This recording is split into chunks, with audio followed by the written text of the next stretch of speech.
Good evening, everybody. Well,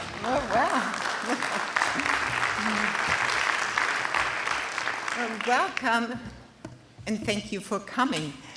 My name is Marianne Vigneault. I'm the Executive Director of the Center for International Trade and Transportation here at CITT Long Beach, and I'm Deputy Director of the METRANS Transportation Center. And METRANS, as some of you know, is a research partnership between CITT Long Beach and USC. I'm delighted to see so many friendly faces here in the audience. And I also heard just now that there was a terrible accident on the Vincent Thomas Bridge, and many of the audience that we expect today may be still stuck there. There's over an hour delay, isn't that right, Chris? You mentioned earlier. So we had to get started. We have a big program. Again, I'm very delighted and pleased to welcome you to our 2013 CITT State of the Trade and Transportation Industry Town Hall meeting. And earlier, out in the lobby, I spoke to a number of people who told me they have been here for many of the previous events. I actually spoke with some folks who have been here for all 14 of our previous town halls. And that's not only me or Dominic Moretti or Patty Senecal. There are a number of people who have been attending all of the previous events. So thank you for that.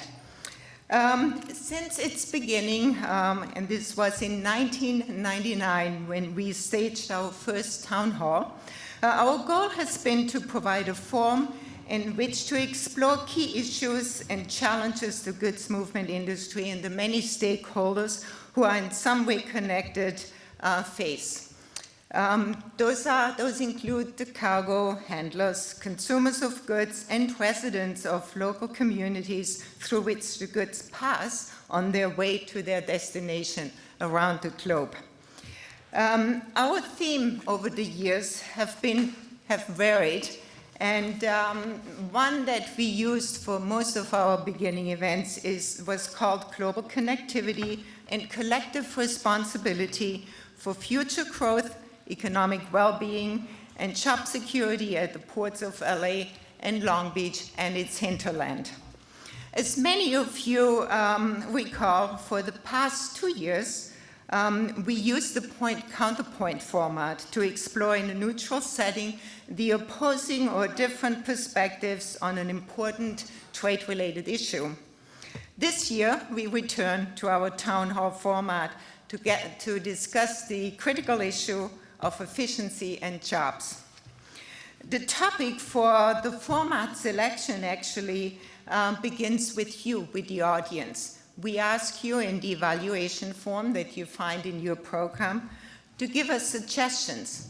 We listen to what you tell us, and then it is up to the CITT Policy and Steering Committee, which spends the better half of our monthly meetings to discussing and agreeing on the #1 topic concerning the industry and concerning the region.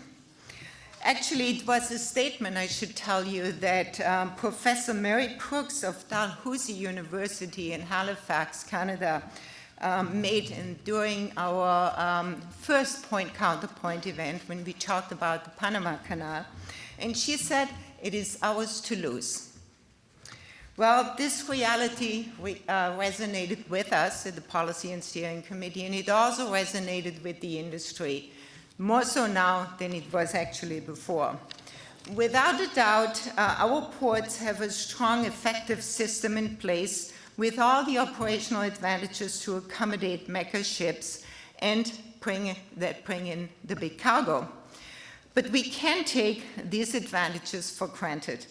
Just like any business, ports have to grow, they have to stay competitive, or they lose. They lose cargo, they lose market share, and with that, we lose jobs.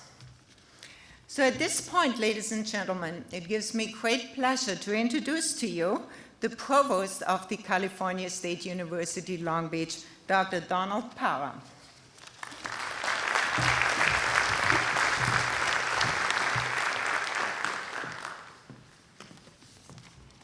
Thank you, Marianne. On behalf of President F. King Alexander, all the faculty, staff, and students at Cal State Long Beach, we welcome here to the 2013 CITT Town Hall. We are very pleased to host these events.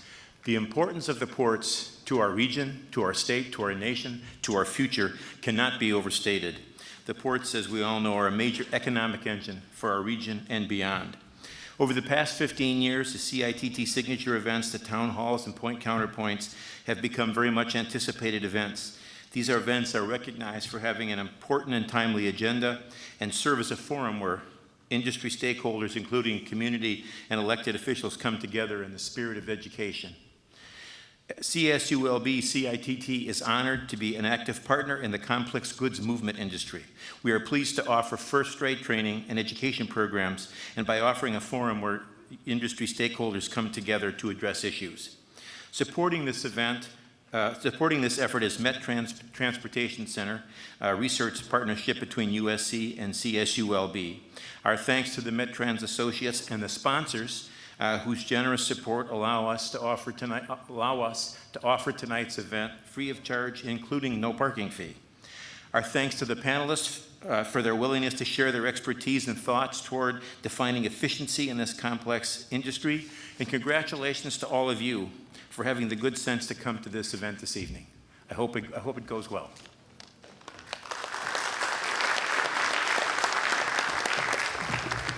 Thank you, Dr. Parra.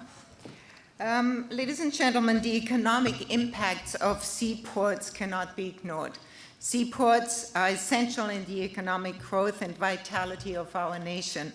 Seaports directly and indirectly create new and high-paying jobs and support employment of more than 13 million people in the US, accounting for more than 650 billion, that's with a B, in personal income. Bringing it all home to our Port of Long Beach, and many of you are aware of those numbers, 1 in 8 jobs is related to port activities, to the Port of Long Beach. 1 in 22 in the 5 counties Southern California region.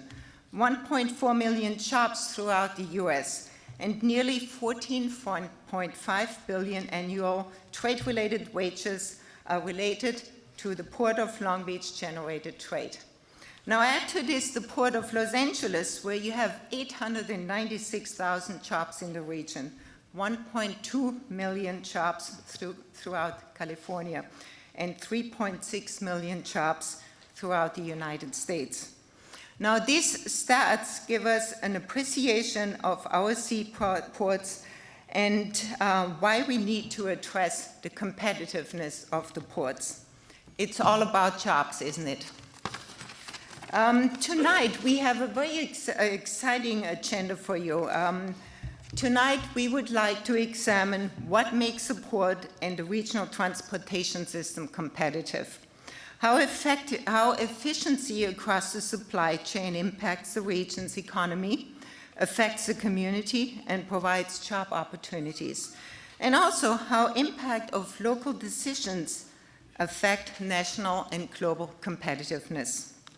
We structured the program so that we will allow for questions from the audience during the panel session. With this in mind, we are going to keep the introduction of our speakers intentionally short, but I encourage you to open up the program and read up on the impressive background of our panelists and our speakers. Now, before I get started, I need to introduce a few people here tonight. And I would like to start with the CITT Policy and Steering Committee. Those committed gentlemen and women and gentlemen are responsible for determining and bringing together the topic of our events. So if you wouldn't mind stand up, people from the Policy and Steering Committee. Please give them a round of applause for their commitment and their dedication. Thank you. I would also like our students to stand up. We're having here tonight our global logistics specialists, our masters of global logistics. We have the marine terminal operations professionals, and we have a number of students from our campus, CSULB, and also from USC. Please stand up and be recognized. Thank you.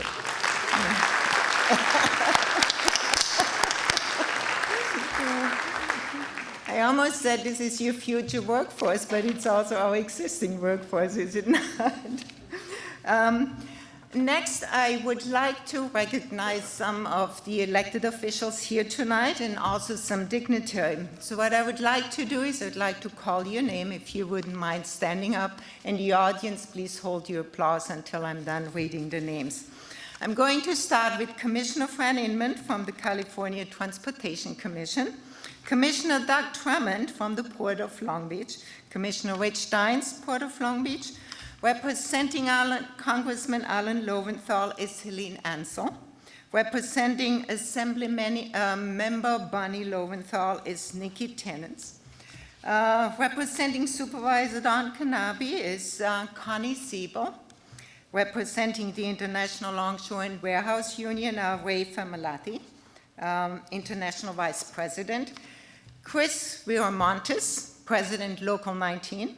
Mike Perdue, President Local 63, Danny Miranda, President 94, Local 94, and last but certainly not least, Captain James Jenkin, Commander of the United States Coast Guard and the Captain of the Port. A round of applause, ladies and gentlemen.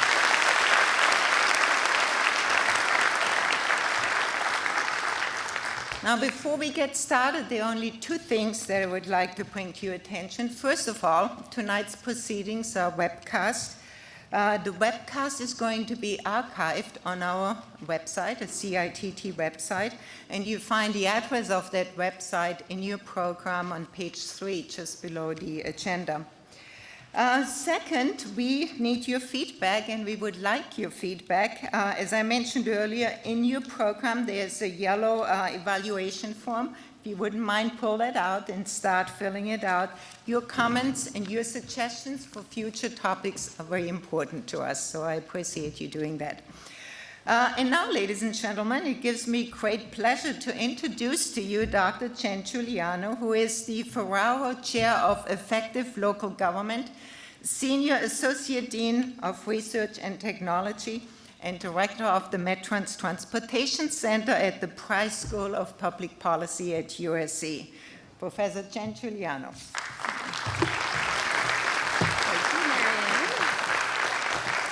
Thank you and welcome, everybody. I will try not to be repetitious. I'm going to do a brief welcome because I really want to, but I will be as little repetitious as possible. I just wanted to start by saying that, of course, on behalf of the Metrans Transportation Center, which is all kinds of faculty and students and supporters and everything else, we welcome you. And then the second thing is that since I'm the traveler among us, I wanted to sort of tell you how famous the town hall is.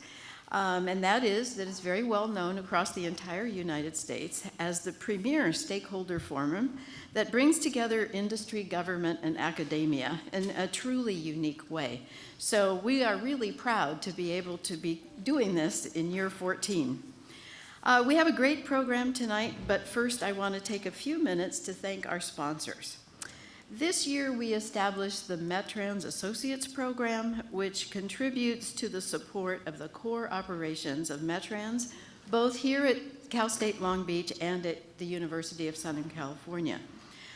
This is my first opportunity to be able to thank our Metrans Associates, because we just started this year, in public, and so I want to do that. I'm going to read each group's organization's name, and whoever is in the audience that belongs to this organization, please stand up. So this is our roster. First of all, the Port of Long Beach, and you can hold your applause to the end. Secondly, Port of Los Angeles. I hope somebody's here from there. Third, Majestic Realty. Fourth, Los Angeles Metro. Fifth, the Southern California Association of Governments. Sixth, BNSF Railway. And last but not least, the ILWU, Locals 13, 64, and 94. So let's give everybody a hand.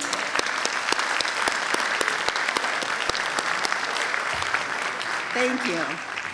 In addition, we've had a lot of generous support for this event specifically, And I want to call out those people who, those organizations that have contributed specifically to this event in addition to our Metrans associates. That is the Total Transportation Services, Inc., TTSI. And again, we'll hold the applause until the end. APM Terminals, Long Beach City College, Alameda Corridor Transportation Authority, LA Customs Brokers and Freight Forwarders Association, Watson Land Company, and as you already heard, the Office of the President here at the university covering your parking fee, which of course is the most valuable, right? We also have media sponsors here, the Long Beach Business Journal and the Pacific Maritime Magazine. So we are very grateful for all of the support from all of our sponsors. Now let's, yes, thank you. Okay, let's get to the program. As Marianne has already said, our theme is efficiency and competitiveness. For me, it couldn't be a more timely topic. Every day in the news, I'm going to say for the last several months, there's been a different issue relating to international trade, efficiency, competitiveness in the news, okay? About every other day, it seems, I get a call from the press, from some reporter, that asks me a question like, what's going to happen to the LA Long Beach ports when the Panama Canal opens? Or what's going to happen to the ports when we have 18,000 TEU ships? On and on and on. And the answer is that it depends. And it depends on how well we can compete. And that's why I think tonight's town hall is particularly significant and important. We're going to talk about efficiency and how we might improve the efficiency of our ports. The task is to discuss how each of us as industry stakeholders can improve our own practices to contribute to a more efficient supply chain. It's of course really easy to tell somebody else what they should be doing to help us do our job, right? But we want this to be a much more challenging event. So the challenge is you get to talk about what you can do yourself to contribute to efficiency. So now with that, I want to get on to the video, which will provide the background for our discussion. After the video is over, then Tom O'Brien, who will moderate the discussion, will come up along with the panelists, okay? Thank you so much.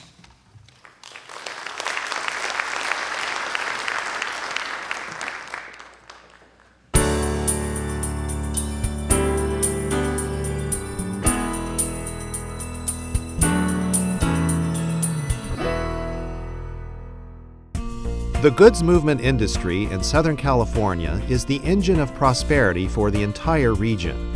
With 14 million TEUs traveling through the system annually, the high volume of cargo has provided a steady flow of economic activity and a constant source of good-paying jobs. This commanding performance by the Twin Port Harbor Complex is even more impressive when considering it has occurred while adapting to a densely populated, high-traffic area with the most stringent air quality environmental standards in the nation. Now, however, competition from other ports, including those in Canada, and new possibilities through the Suez Canal and the expanded Panama Canal have made it imperative for the San Pedro Bay to re-emphasize speed and efficiency in all operations. For Southern California to remain dominant in the nation's goods movement industry, a sharp focus on maintaining rapid, cost-effective throughput is essential and must be continuous throughout the supply chain delivery system. This will become especially important when megaships routinely begin arriving with more than 12,000 TEUs, or 6,000 40-foot containers.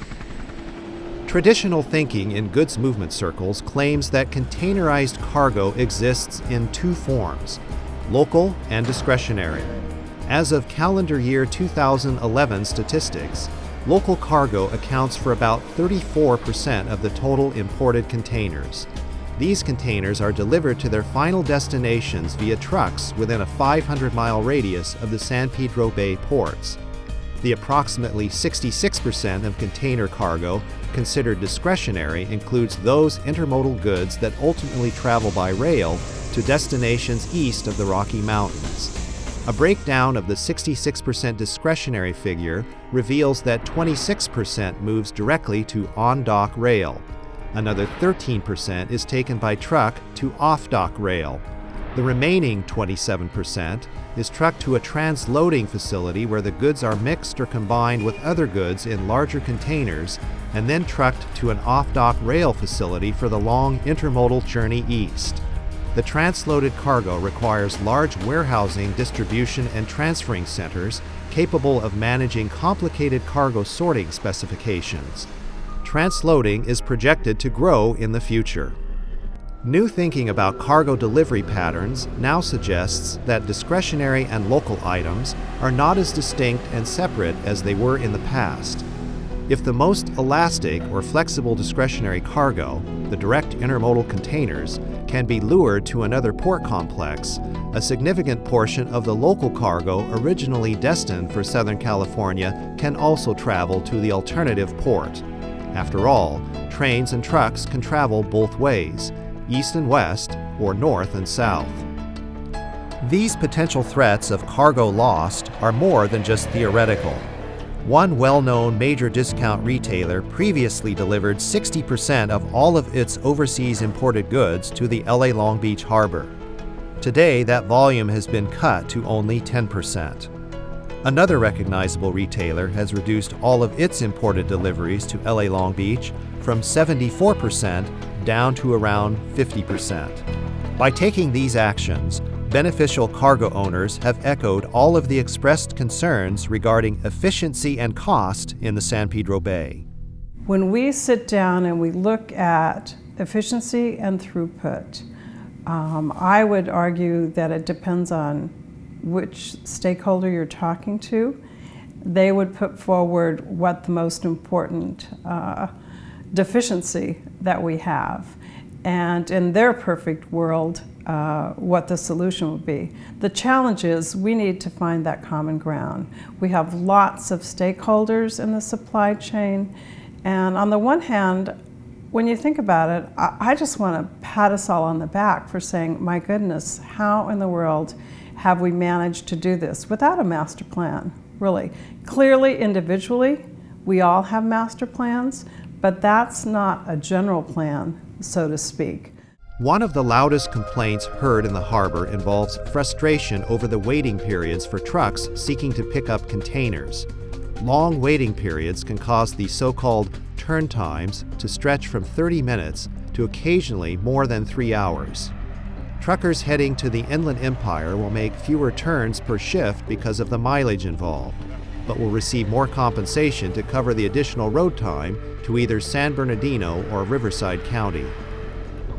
In the final analysis, the overriding issue is that the vast majority of import containers arriving in the San Pedro Bay must leave the terminals on truck chassis. Approximately 74% of all imported containers travel by truck when heading out of the gates, whether to local destinations or to off-dock rail. Moving these millions of containers on trucks begets the logistical dilemmas concerning congestion, chassis, turn times, waiting periods, day shifts, night shifts, and the off-peak hours program known as Pier Pass. It's a difficult situation to move cargo in LA Long Beach, the scale of which we have to move it and the amount of players that are involved with it. It's a fairly complex, it's not complicated, but it's a complex operation because you've got the ships working, you've got this gate activity, and you've got this on-dock rail activity. And we are interested in moving cargo as quick as we can. And I think sometimes people think we're here to delay cargo. We're not. We're here to move as quick as we can, get the cargo moving, but there is a lot of complexity to these operations that we have to manage through, and it's what we're paid to manage through. But there's good days and there's bad days, and we try to have more good days than bad days, but at the end of the day, we are interested in moving the cargo as quick as we can. While it may be easy for individual stakeholders to comment on making operations more efficient, the reality is the intricate relationships between separate entities in the local goods movement process are actually quite complex.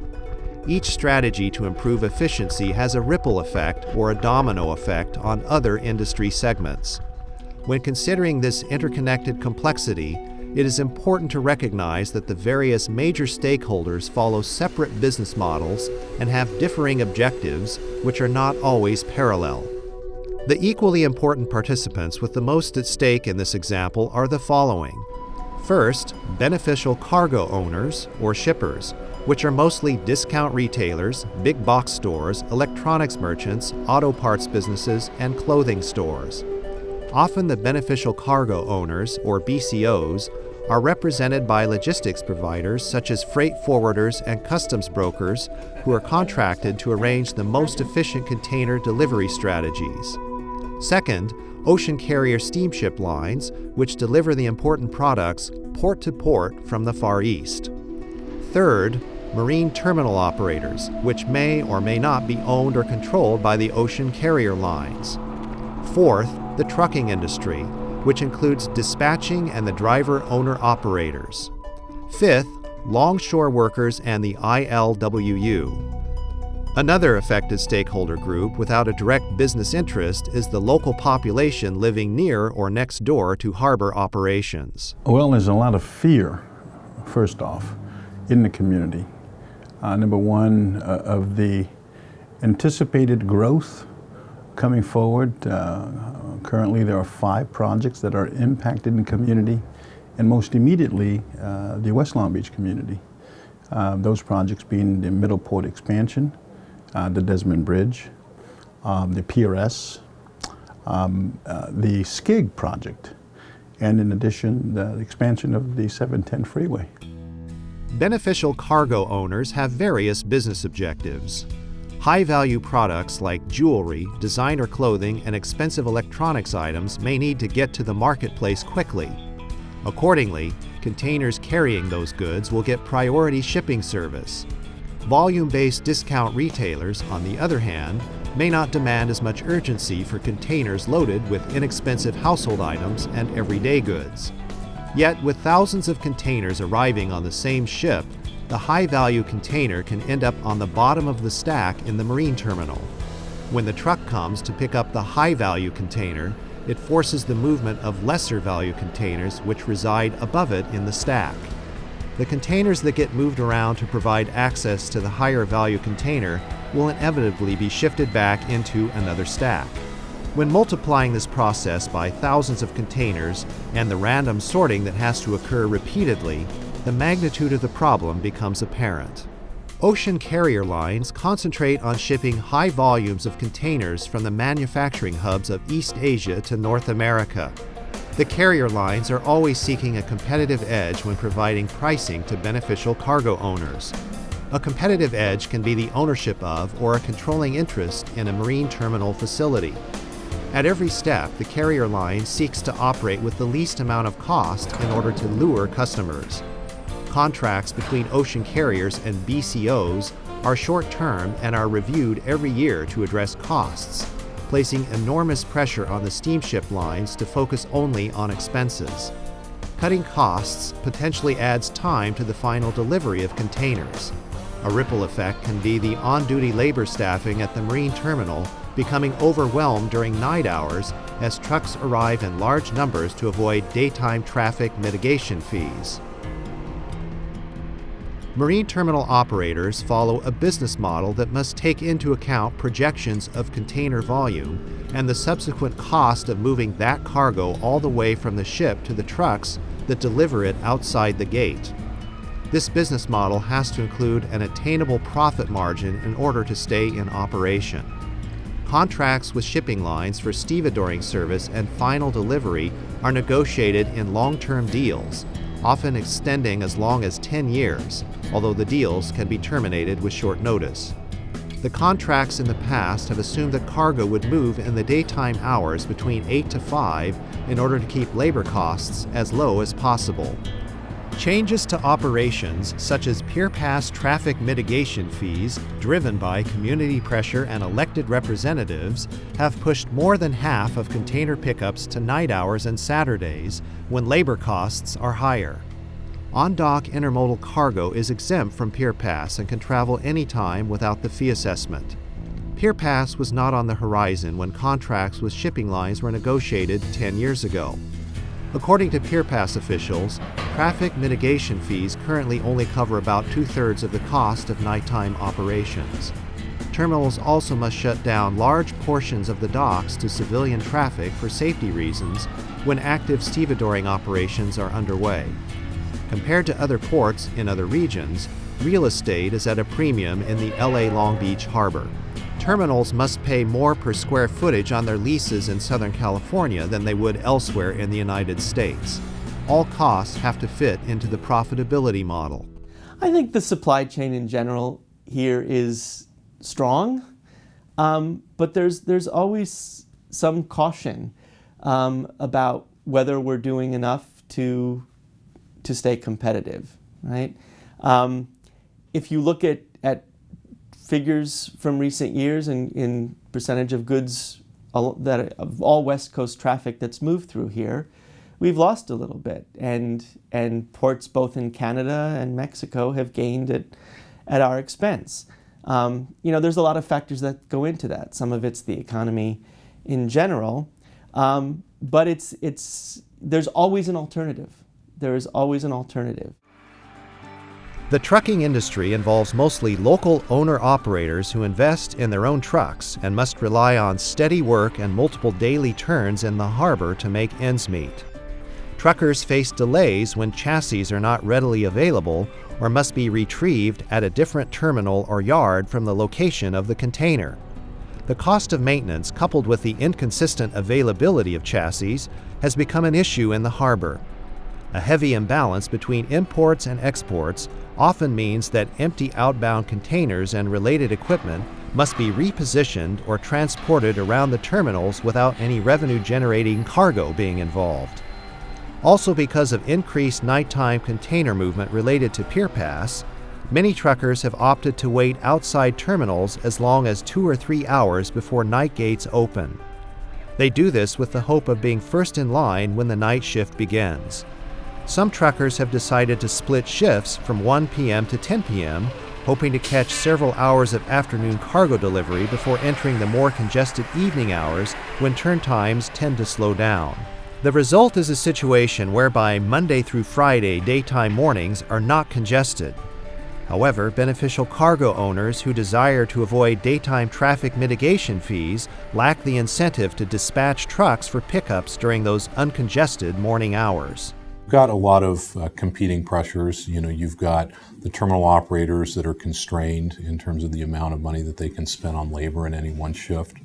You also see the Pier Pass fee play an impact on that. So at 5 or 6 o'clock at night, you go down to any of the terminals and you'll see a tremendous line of trucks waiting to get in. So I think you see a compound of a number of different issues. The labor issue, obviously terminal operators constrained in what they can pay and how much staff they can put at the gates at that shift.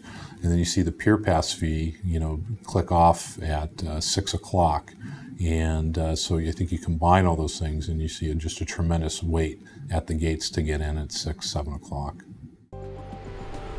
Longshore labor and the ILWU constitute the important ground force empowered with making sure that goods move on and off the docks as quickly and as efficiently as possible. Longshore workers are arranged and hired by management and assigned shifts based on the needs of the specific marine terminals. There are 3 possible shifts designated by the standard contract: daytime from 8 to 5, evening from 6 p.m. to 3 a.m., and the so-called hoot owl shift from 3 to 8 a.m. Pay is increased for the night shift and the hoot owl shift. Marine terminal operators prefer the day shift labor rate, but are increasingly forced to provide more staffing for the night shift because of the Pier Pass related movement of nearly 55% of containers during the night hours.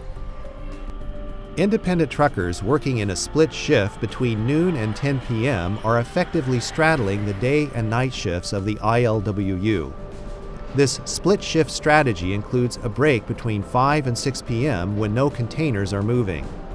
Suggestions have been made to the marine terminals to offer more flex time, as was done in the past.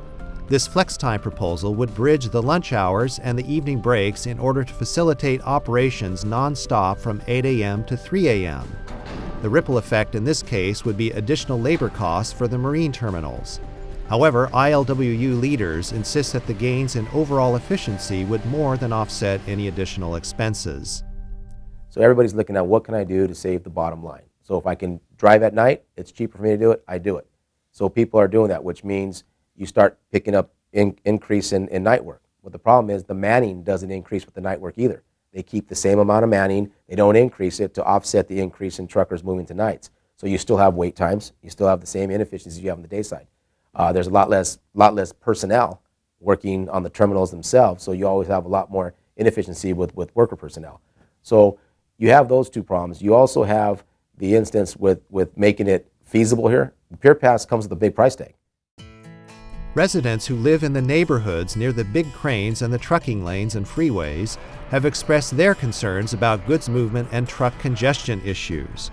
These complaints have been heard by state legislators, community leaders, and environmental attorneys. Through legal mitigation, legislation, and proactive industry-generated solutions such as Pier Pass and the Clean Trucks program, major objectives have been accomplished in reducing congestion on freeways and local streets and in reducing harmful emissions. Efficiency improvements have included the harbor's efforts to become not only a good neighbor, but also a very committed green neighbor. And I think we've done a good job. We move a lot of cargo. We do it safely. We've secured our terminals over the years. A lot of this is from legislation requirements. We've also, our biggest accomplishment, I think, that's what our community is going to say, is we're going green. Going green is paramount these days. Your operation has to stay efficient, but you also have to go green. So, and we're doing that. If the twin ports of Los Angeles and Long Beach are to remain preeminent marketplace leaders in goods movement, the future will mean coming to terms with a variety of issues that will affect the way business is done. With more options for shippers becoming available in the next few years, the stakeholders in the San Pedro Bay will have to review every aspect of current operations. This review process is vital in securing the jobs and cargo that have the ability to move to wherever the lowest cost, most efficient throughput can be found. Clearly, to beat the competition in the years ahead, the local industry will have to be centered on reliability, speed, and efficiency.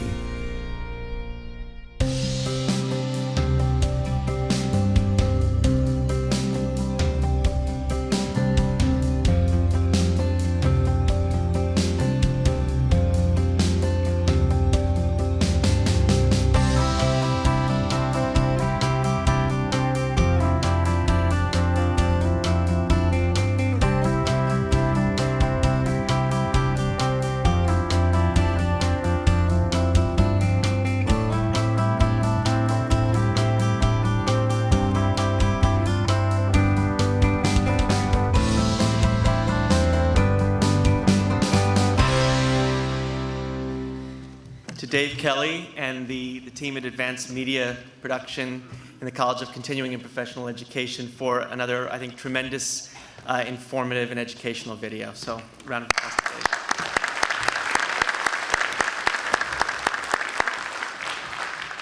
Dave. I think what Dave did was set us up nicely for a discussion about strategies moving forward. We've got a good overview of the complexity of the supply chain, some of the work that's been done up till now, and we're going to focus now, hopefully, on, as I said, strategies moving forward. I want to, as the panel gets settled, I'll introduce them briefly in a moment, but I do want to alert you to the guidelines for the town hall format that are in your program. Reminder that we will be taking questions from the audience at the 2 microphones, as well as on 3x5 cards, if you would like to do that instead. Questions can be addressed to the panelists throughout the course of the discussion, and there will be people along the sides on both stairways to take those cards if you'd like, and to assist you if you want to ask a question at the mic. The microphones are for questions only. We ask for no commentary, and the questioner will have 1 minute to state his or her name, affiliation, the panelist to whom the question is addressed, and the question itself. And we ask that you don't ask multi-part questions so we can get in as many as possible. In case you don't ask for a specific panelist to answer your question, I'll direct the question to a panelist as best I can. A panelist may elect to defer the question. And as I said, every effort is made to accommodate as many questions as possible in the time frame allowed. If there are cards that are submitted that we don't get to, we will be preparing a proceedings, a summary, and we'll do our best to give a sense, a flavor of the questions that are asked that we didn't get to address. As always, we do not entertain questions about specific company operations or contract negotiations. As I said, the focus tonight will be on moving forward. The bios of the panel members are in your program, but I will introduce them briefly. We have a really distinguished, knowledgeable set of speakers. First, to my immediate left is Alan McCorkle, who's the Senior Vice President for APM Terminals. You saw him on the video. And then we have Mike Perdue, next to Alan, who is the President of the Marine Clerks Association, ILWU Local 63. Okay. And then next to Mike is Vic LaRosa, the CEO and President of TTSI, Total Transportation Services, Inc. And then Roger Rose, a former board member with the West Long Beach Association, and he's here today in his capacity as a longtime advocate for West Long Beach, and very knowledgeable of community relations with regard to trade activity in the community. And then last but not least, Jeff Coppersmith, who's the president of Coppersmith Global Logistics, who provides some perspective from the beneficial cargo owner and third-party logistics coordinator perspective. All right, I'm going to take the moderator's prerogative and ask the first question while we have others line up at the microphone or submit cards. And I'm going to ask each of the panelists, given that we had a good amount of information on the video about things that have already been happening, but that there's more needed to be done, I will ask you, how do you begin by improving your own practices and making your industry segment more efficient? I'll start that. Maybe Alan, I'll throw it to you first. Okay, thanks, Tom. Everybody can hear me okay? First, I got to compliment you and Marianne on the video. I thought it was one of the best quality, most accurate videos I've seen about our industry and probably ever. So I think you guys did a fantastic job with that. Almost to the point I don't think you need us up here. It was that good. What can we as a terminal operator do to make things more efficient? There's a lot of things I could probably talk about because I think it's a fairly long list. But I'm going to center on really two. One is you saw in the video a lot of trucks and how they were one of the key aspects of moving cargo. But the trucking community and processing trucks quicker through our marine terminals, I think is one of the top things that we as terminal operators have to focus on. Being marine terminals and being in the shipping business, the ships get a lot of focus as they should. They're a huge investment. And as waterborne transportation has grown over the years, that obviously has turned into the key aspect of what we do is operate ships. But what we're seeing increasingly more and more is that the ability to move the cargo once it comes off the ship really trails every other aspect of the operation we do. So we've obviously got to do a better job of processing the trucks, getting them moving. It's very antiquated how we do it, and we've got to fix that. I think the second thing would probably be the consistency in our operations, that we need to be more consistent. We go through periods, whether if it's in the course of a year or the course of year over year, where we don't have consistency. And that falls really on the shoulders of us as terminal operators, the management of terminal operations, and our partnership with LW. I think that the partnership with LW is a very positive one. I'd say that we're probably in the best, one of the best periods we've been in as far as cooperation between the waterfront employers and LW. It's been very good. It's been probably the best I've seen in my history on the West Coast. But I don't think we're taking advantage of everything that we could be taking advantage of, given this, this period that we're in, that we've got such great cooperation going. So I think we have to work with LW to train that workforce a lot better than how we do it today. There's a lot of improvement that we as waterfront employers need to do. And then we've got to work with the LW to get the dispatch done properly, to get those trained people to the right jobs. And that's something that those go hand in hand, the training and the dispatch. So I think that between the trucking and improvements and consistency in the operations, that's key for us as a terminal operator. That's good. Well, Mike, that sets you up nicely, so I'll turn to you next about what Longshore can do in focusing on its own practices to be more efficient. Actually, nothing. We do everything perfect. Start with that. I've heard that. We're very efficient. But with that being said, I mean, looking into the future, and I'm glad Alan touched on that. One of our concerns and one of the areas that, you know, with the San Pedro Bay ports expanding into automation, you know, into the future to make the ports more competitive, the ILW workforce being the actual workforce that's going to be here, we need to take a look at training, and I'm glad Alan mentioned that, and a comprehensive training program for our ILW members, because as automation throughout these ports change, and it will, you know, in Long Beach there's some work there with Middle Harbor Project, and in LA there's changes within the Trade Pack facility. And to go along with that, the workforce needs to adapt. And we want to be that workforce from here to eternity. So it's going to take a responsibility, and I'm just going to say this flat out, by our membership to embrace it. And I believe we do, and our membership does. The ILW does, whether it's a mechanic or a marine clerk, as we move on into the future with technologies coming in, and it's coming. Whether a terminal does it full boat, like they're doing in Middle Harbor with full automation, or other terminals that change their systems, we need to be able to accept and adapt and actually take that training, but we would like a comprehensive training program. Good. Vic, I'll turn to you. What about the trucking community?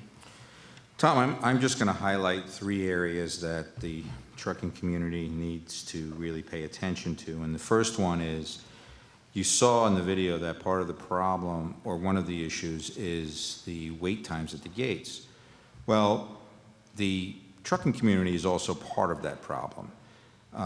We have a responsibility to make sure that we invest in the right technologies, that we invest in the latest technologies, and that we use those technologies to make sure, before we dispatch a truck, that the cargo will be available. Unfortunately, many of us in this community don't practice that, and that's something that, you know, we really need to focus more on. The second issue is safety, and especially safety training. As you've seen, we've moved a lot of cargo to nights. I think it's about a 50-50 split right now. Driving at night is very demanding, you know, and an 80,000-pound rig going down the road is extremely dangerous. So we have a tremendous amount of responsibility in focusing very, very heavily on our training programs and investing very heavily in keeping our workforce, you know, up to date, alert, and also investing in the type of technologies that will keep the driver of the vehicle alert. And of course, the third, which is my favorite, is environment. Environment is very important not only to the community, but, you know, what we've found since we've made the transition to clean trucks is that clean trucks are truly more efficient. They burn less fuel, they're cleaner, they require less repairs. So we really need to stay vested as a community in keeping our equipment up to date and keeping it environmentally responsible and up to date. Thank you. I'm going to come back to Roger because his question is a little bit different, so I'll turn it over to Jeff now. Thank you. I'm speaking from a broker and also the beneficial cargo owner perspective on this, and it's really the broker that does all the work. Yes, you know, importers, some do it themselves, but 98% of goods are cleared through customs and the other government agencies by brokers. And I want to touch on what Mike said, that one of the first things that came to my mind when I heard the question is automation. The point with the broker is we want to get that information electronically from the customer as soon as possible. Customs has put it through a new program called the ISF, Importer Security Filing, and now their 10 data elements have to be transmitted to U.S. Customs prior to being loaded on the vessel. Well, that's great. We just would like that to go to the next step farther and to get electronic information, the invoice and packing list sooner from the customer in the U.S. They need it sooner from their supplier overseas. The sooner we get the information, the more accurate the information is. We transmit it to customs 5 days out. That's the legal limit is. We hope to make it before that, but right now it's 5 days before the ship gets there. We can transmit our information to the government. It's not just customs, but there's 140 other agencies that have the opportunity to stop the cargo on the way in. But if we get that information to them 5 days in advance, a day later or an hour later, we get the response back from customs that says that cargo is going to be released and ready to go. So we're still waiting for the ship to get there. We've given our documents, have been cleared through customs, gone through paperless. We've given a delivery order to the trucker. And so when that ship gets there, the trucker will be able to know when to go, when to get there. It's already been cleared. There's no delays. There's no waiting, no trouble window, and all those other things they have to deal with. Because we just want that stuff to be able to move as fast as possible. And if we can get our data from the customer in an automated fashion, we transmit it to the government. They come back, give it the release. We give it to the trucker. And it moves much smoother that way, instead of delays along the way. Good. Roger, what role does the community play in an efficient supply chain? What's the community's interest in this discussion we're having? Well, I think the community can play a big role. I think it's important that communications be developed between all the groups here and our elected officials to make sure that the views of the community are known. The community's main concerns are the well-being of their families, their children, the health and welfare of those people. There's a lot of movement of goods and a lot of growth that's expected from the port, which the community favors. It means jobs for everybody. It's really a great benefit for the city. It's a positive thing for everybody. But it has to be done in a constructive way for the community so that the health and welfare of the communities are protected. So I think developing open channels of communications between not just advocate groups, not just people who are raising their hands and saying that there needs to be improvement in our environment, but through active roles of all the stakeholders with the community directly rather than through clouded sources, shall we say, but directly with the community members and engaging them on the issues that are outstanding and becoming proactive in developing solutions as a team. This is a team issue. This is an issue that affects every single person who lives and works in Long Beach. Our health and our welfare are all at risk here, and we need to protect it, and we need to grow the port, and we need to figure out ways to be competitive, and we need to do all the things that have been discussed here so far to improve our competitiveness in this field. It is extremely important. A lot of the community members in my area, I live right on the border between the Long Beach Freeway and the property line between Los Angeles and Long Beach. That's the main corridor of transit for all the goods that are going to be coming from the port and going to the port. So it is very important to all those people who live in that little area that this problem be addressed and solved. So just a quick follow-up, since I asked the others as well to sort of identify an important step for them to take. Is there a role that the community can play in facilitating the communication that you've just referred to perhaps make it?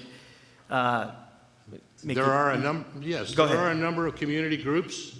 I think it is very important for those community groups to learn who these members are, learn who the organizations are that provide the services to the port and to the port, the two ports themselves, to develop that level of communications between those organizations so that we begin to have a path of communications that's visible.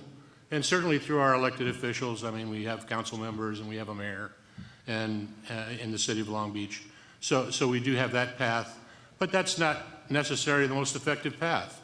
A lot of times the grassroots level may be better, and doing it directly with the stakeholders in the growth of the port will at least expose the community's point of view, and working with them and getting to know them and understanding their concerns and their needs, and them understanding the community's concerns and needs may help bring us together on the things that need to be done, not only to be competitive, but to be green as well.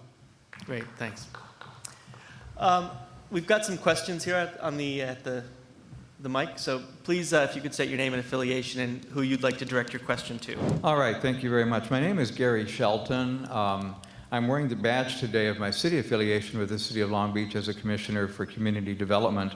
However, that's not why I'm here tonight. It's just so people know who I am. I'm also a member of Interfaith Community Organizations, of the Long Beach Area Committee on the Homeless, and of the Central Project Area Committee. And Dr. O'Brien, you might be able to help me direct my question best. I don't know, I'm thinking maybe Alan would be a good resource for me, but I'm not really sure. What I wanted to do was sort of set up the background of the recent lawsuits that took place related to the EIR for the SCIG project.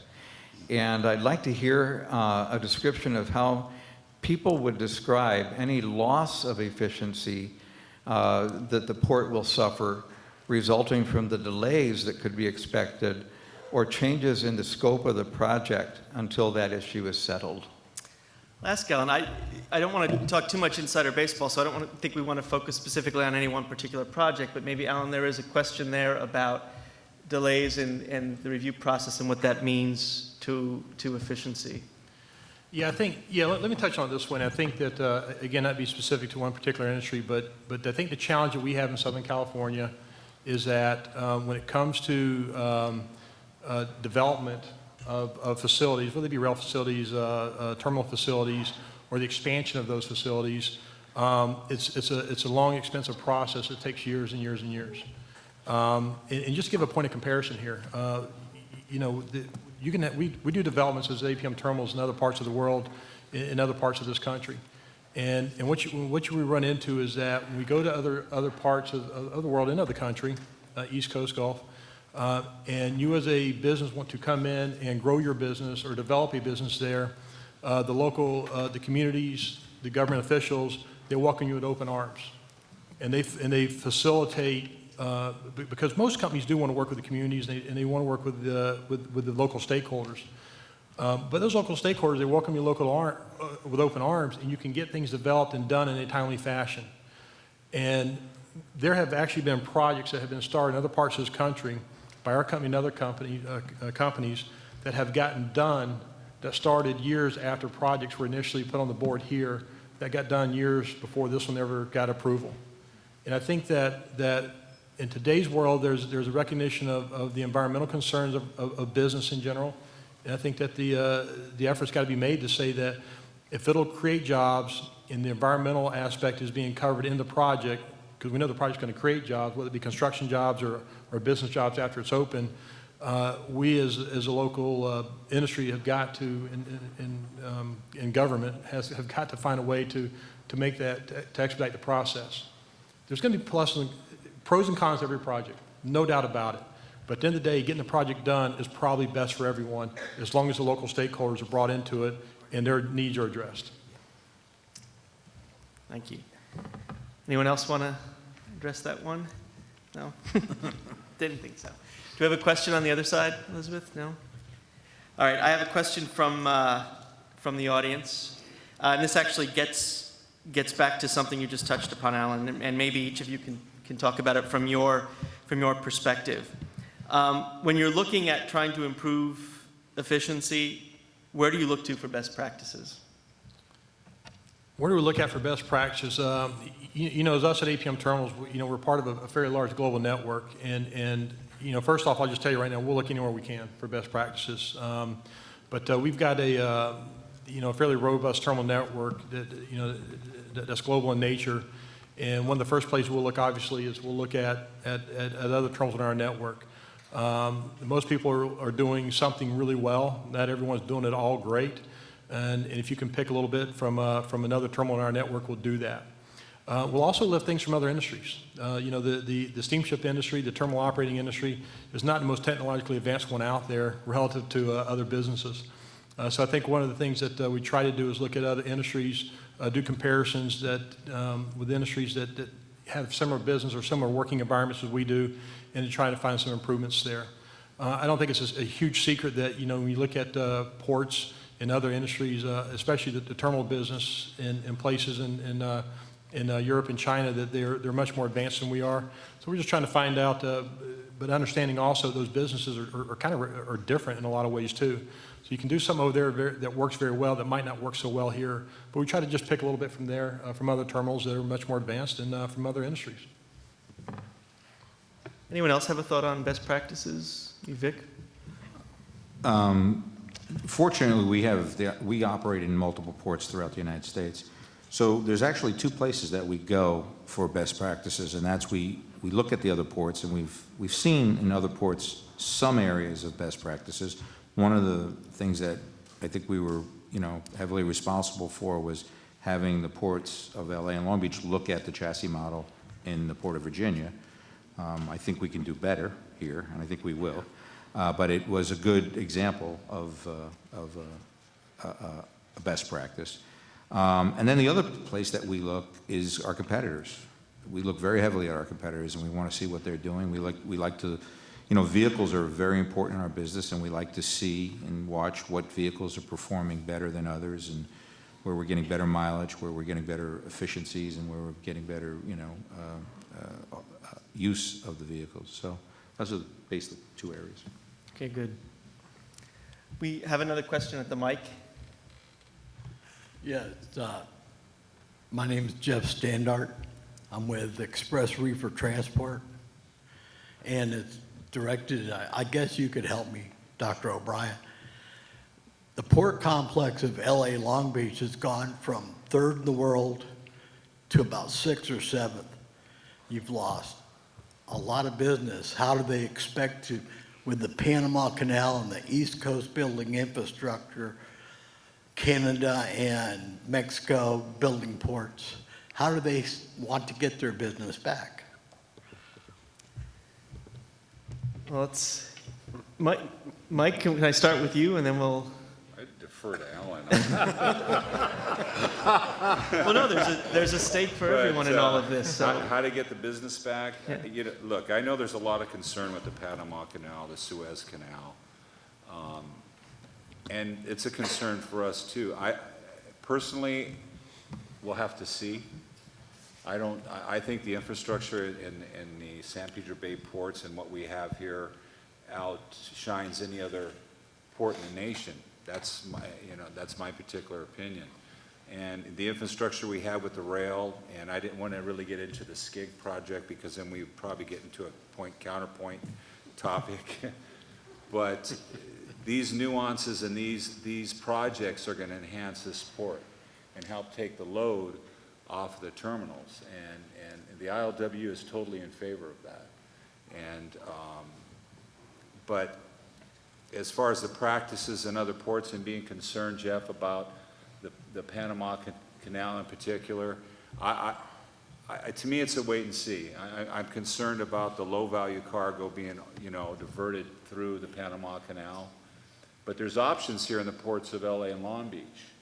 When we get into the new terminals with the automation, they're going to have options there, where you'll have priority cargo, and some terminals are going to take priority with that cargo. So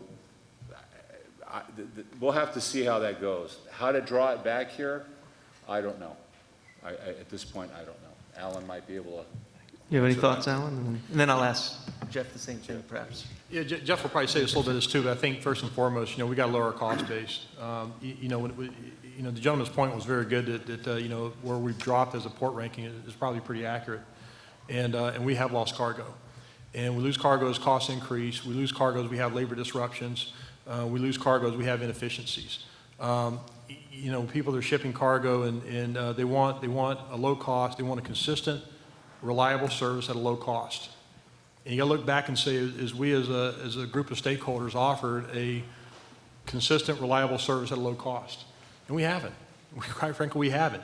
Now, there's reasons for that. That could be union related, company related, someone else related. But at the end of the day, if we can do that, then we'll get the cargo back. Because at the end of the day, I believe that in my heart, that's what people want. In my discussions with customers, that's what they want. A reliable, consistent, reliable, low-cost service. And when I say low cost, doesn't mean, you know, am I saying, oh, you know, Mike, your group's got to take a pay cut. I'm not saying that. What I'm saying is that you can get cost efficiency or lower cost through efficiency. It doesn't mean that, you know, they've got to take a pay cut, because sometimes that's how people interpret that. It just means that we've got to find a way to increase efficiency in an effort to lower those costs. And if we do that consistently over a long period of time, then we'll get the cargo back. And I think that's the key. Jeff, and then Vic. You know, your cost and efficiency. Those are the two biggest things that my customers are always talking about. The cost factor, you got to keep in mind, we are the only port that has, this Pier Pass thing. So every time my customers usually do not have night shifts. Very few, small and medium-sized company do not have those things. You saw in the video, you talk about Sears and Target and Best Buy. That's one group. There are 70,000 people that import on an annual basis. So there's a whole bunch of other medium and small guys that's really my meat and potatoes. We have some big boys too, but they're a different class. So what my customers need, you know, they can't, you can't have it. So it's another $130 because if you want to move it during the day because you don't have any guys that keep your shop open at night. Now we're going to the chassis rental fee. So we got another $25 for chassis. You know, free time has gone from 7 days down to 4 days. You know, so every day is another $200. In the Port of Long Beach, if your cargo is held because Customs puts it on hold, you pay every day for the demurrage on it. Port of Los Angeles says, you know what, if Customs has it on hold, we're not going to charge the demurrage. You want to go into Long Beach or you want to go into LA? If I have my on a Customs hold for 5 days, $150 a day, or some terminals is $200 a day, but I can't do anything about it. Customs is holding my freight. FDA is holding my freight. It doesn't matter. The clock starts ticking, tick, tick, tick. So what is it more efficient? Is it more efficient to bring it into Los Angeles? You have to bring it at night with a clean truck, and you have your own chassis, and you know, you do your stuff early. So I realize why we do it. I agree. I breathe the air in Long Beach as well. I don't have a problem with that. But you got to keep in mind the number one thing. These people think, well, these containers, they're making thousands of dollars on that container. You would talk to one of the average people that are bringing in a container, and their profit margin in a container is less than $5,000. Less than $5,000. Some of them are only $1,000. Well, if I have storage for $200 a day for 5 days, there's $1,000. I'm losing money on that shipment. If I have a shipment coming in and the port is on strike for 3 or 4 or 5 days, and I can't meet my deadlines because I promised to get the customer the stuff in time, and I didn't know the strike was going to happen. You know, I can't blame anyone for it, but if it's not an efficient port and it's costing me too much, I have to look somewhere else. I can't blame the customers for doing that. I'm in Los Angeles. I want them to bring it into Los Angeles as well. But now there's a lot of conversation about stuff, and the carriers are starting to give better rates into Vancouver. Some of my customers are talking, well, you know, tell me about Vancouver. The problem with Vancouver is you have to go across and then you drop down in Chicago and Detroit area you come down. And sometimes going across the bridge is a problem. Or if it's on a rail and the rail has a problem, there's problems with that. So we didn't want to divert people to that. But we wanted to make it more efficient when it comes to LA, Long Beach. We wanted to say, well, you got to do it during the nighttime. But that's why the trucks are lined up at 6 o'clock at night, because they left my customer's place at 5 o'clock, because that's when they close their warehouse, and they truck it down to the pier because they can't do it at night. Don't bring it to me at night because I'm not there.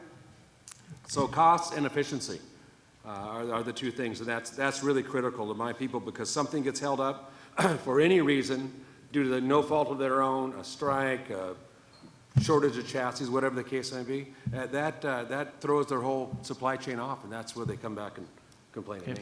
Vic, I know you have a... Before we push the panic button on the Panama Canal, and before we push the panic button on the East Coast ports, what is coming is mega ships. Mega ships can only be handled in deep water ports. The dredging, the cost of dredging, and the repetitive dredging requirements on the East Coast ports are going to really impact how deep they can go. The only port right now on the East Coast that can handle the depths of these ships is Norfolk, Virginia. They are making investments in infrastructure, but not nearly the investments that Southern California has made. The only other port on the West Coast that can handle these megaships is Seattle. Issue with Seattle is you don't have the rail infrastructure or the road infrastructure once you get out, or the capacity to get the cargo out of Seattle. Southern California is going to be a natural base for a lot of this cargo to come back to, because the steamship lines will operate those larger vessels more efficiently. But that makes the land side of our operations, it becomes very critical that we make it as efficient as possible and really take care of the things that Alan has touched on and that Mike has touched on, is that we have to be very, very efficient here once we get that cargo off the ship. That's what we really have to focus on. I would not panic. The cargo is going to come here. We've got a question on this side, then we'll come back over here. Elizabeth? Hi, my name is Chris Hine. I'm with OOCL as a sales rep and a global logistics specialist also.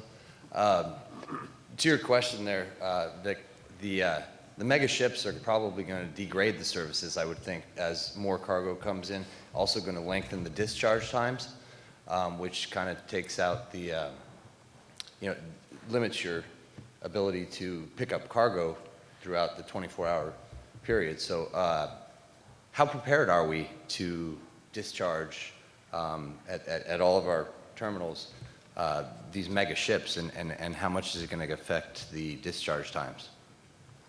I think, Alan, that's probably a better question for you. Well, that's a great question, because I think that this discussion of the bigger ships, because right now you got the 8,000 TEU ships are probably the norm for a mainliner.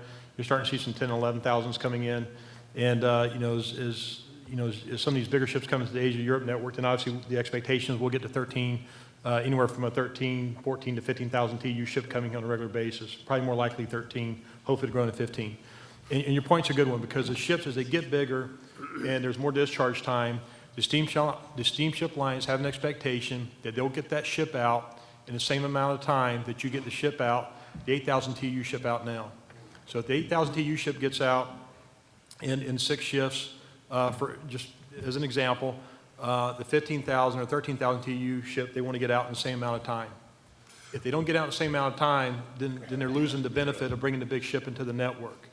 And the best way to get out of time is you got to have high level vessel productivity, and you got to have the ability to put a maximum number of cranes on those ships. And this is something that I think is a great thing for us in Southern California, is a little bit what Vic was talking about. We have a very robust network to handle that. We have the deep water, we have the number of cranes. So we have all the right tools. And then it just doesn't matter how we use those tools. And that's where it becomes between the terminal operators and the LW to come together and make that work. And I'll tell you that we've had some real successes working with the LWU. We've done some tests that working more gangs than we normally work at our facilities. So we've been able to increase the number of gangs that we've worked against ships that we've traditionally done in the harbor here by working with the LWU. And so the key thing there is that, and this is LWU's concern, I don't want to speak for Mike, but I think we've had enough conversations with them. If you traditionally work 6 or 7 cranes, we start talking about working 8 and 9 cranes. That's what they do overseas. That's what we need to do here. So we have the number of cranes. We're just not used to working 8 to 9 cranes on a ship in a shift. So we have to go to the LWU and we say, look, this is what we want to do. Usually what they say is, the first thing that comes out of their mouth is, no, it's not no, it's not well maybe, it's we're open to that, but the first thing that we got to talk about is the safety aspect. Because you start adding 10 cranes or 8 cranes or 9 cranes to a ship operation where you traditionally run 7, the traffic flows and the amount of movement you have in there has to be addressed. And we've done a good job of really coordinating on getting that done. So if we can increase the number of cranes and be efficient with those number of cranes, no less than 30. We always talk about 30 moves an hour. Really the standard is kind of moving from 30 to 35. So we kind of get that productivity up over 30 consistently, get it closer to 35 moves an hour with a high number of cranes. And the only way we can do that is really with us working on it. And we've had some great success with that. You saw Chris up on the video, Danny Miranda here from Local 94. We've done a lot of work with those guys, and I'll tell you why. Those guys, they get it.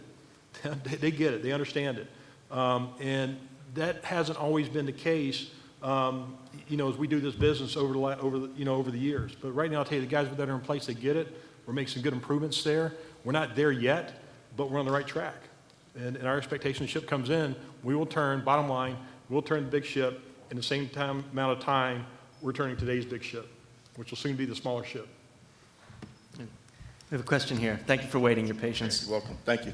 My name is Dwayne Jones. I'm a casual at the Ports LA and Long Beach. We talk about port expansion and automation, things of that nature. And my question is, ultimately, will automation come at a cost of jobs for the community, or do we expect things to stay the same or at some point grow jobs in the community? That actually reflects a question that's on the card, and I want to hear from the industry people, but Roger, I'd also like to hear from you what the discussion within the community is about the jobs and the relationship between this industry and the jobs, and how the community balances the desire for employment with the concerns that you have about the impacts on the community. Well, I think the community is, obviously very much in favor of job growth. It's very important that we support the growth of the port, and I think that it goes without saying that if we support the growth of the port, jobs will follow. There will be a lot of jobs.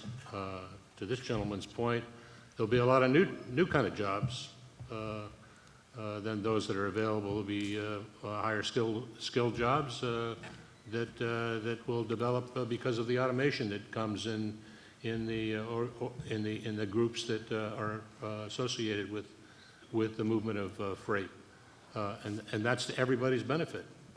And I think that these folks here are beginning to address those issues and have been addressing those issues through training and bringing people to Cal State has some programs for educational programs for folks to learn new skills and to develop new skills, and it behooves all of us as we grow in our lives to learn new things and develop new job skills. And I grew up when you used a calculator to do calculations, and now everybody's using computers. Well, it was an evolutionary process I had to go through, and it's an evolutionary process we're all going to have to go through if we want to remain competitive. Not only competitive as employees, but as providers of services to companies who need our products and services. Yeah. So, Mike, you touched upon the importance of training in your first statement. Maybe you've got something else to add to this.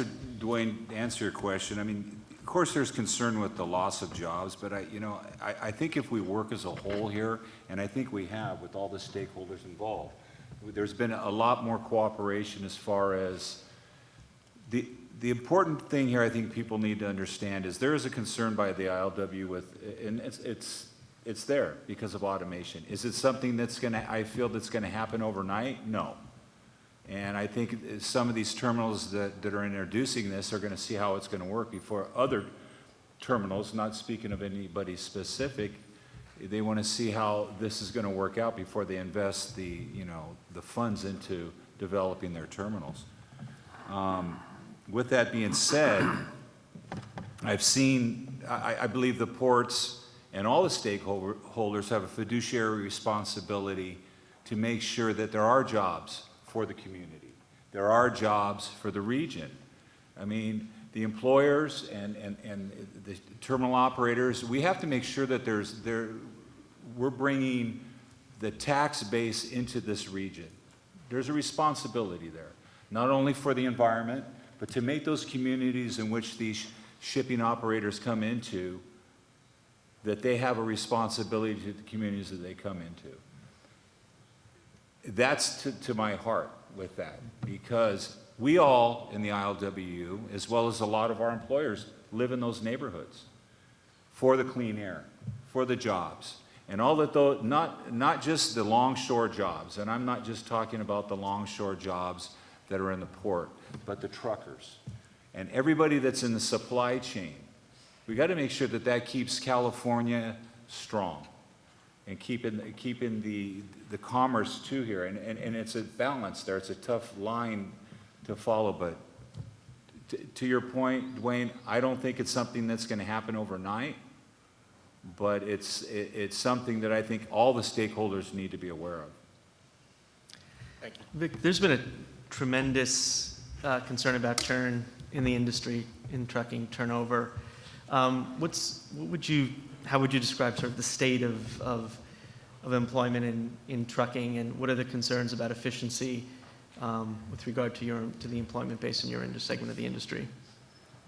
Yeah, Vic. As you know, there's a driver shortage, and there's a driver shortage throughout the United States, which baffles me because we've got plenty of jobs and we've got plenty of cargo to move. We may not be doing everything that we should be doing to entice people into the industry. The Harbor Trucking Association, in conjunction with City College, just raised some funds from the federal government to open up a driver education program through the City College. It's an accredited program, and then the truckers' responsibility for picking up some of the training as well.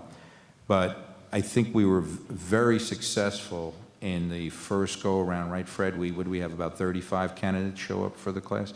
So we have to lean more on programs like that are going to entice people to come into our field. It could be part of an education that people really don't know that these jobs are there. So, you know, we really have to pay attention to that. We've got trucks that sit every day that need somebody to be in that seat. So if you know anybody that's looking for work, have them give us a call. It's encouraging. It's encouraging. I have a question on my left. Hi, my name is Grady Lee from CCL Customs. My question's addressed to Jeff. In terms of the 3PL aspect in securing cargo and jobs, do you see overseas 3PLs establishing in America as a threat to the 3PL industry as a whole? As a threat, no, I don't necessarily feel them as a threat. There are a lot of them who do come over here, but there's also a lot of U.S. companies that are also going overseas and opening up offices. It's very interesting to see a lot of these foreign companies coming in, and the very interesting part of it is they're very good on the forwarding part of it. They're very good on moving the freight because they've done that all along. That's their thing. But when it gets down to the customs brokerage part of it, the technical part of it, they're not very good at that. They don't have that skill set. Ours is the hardest country in the world to bring goods into is the United States because of all the government agencies and all the automation and the ACE and the ACS and all these other electronic things we have to handle. So there's a lot of competition as far as the 3PL, as far as the freight movement goes. I have it all the time when these guys come in and they're doing prices that I can't even, my buy rate is $200 more than their sell rate is. So the competition is very intense. And different parts of Southern California, you get in the San Gabriel Valley and it's very, Monterey Park is usually intense of the Chinese community there. But I see them as a threat, not necessarily the biggest threat, because they can do the movement of it, but if they can't do the hard brokerage part of it, it kind of takes them out of the picture, and then people would rather use one company that does it all. Right. Thank you. Thanks a lot. Very good. I have a question here. Am I right? Hi, good afternoon. My name is George Padilla, and I'm with the East College, East LA College, Los Angeles. One of my questions that I have is about safety and security in the ports.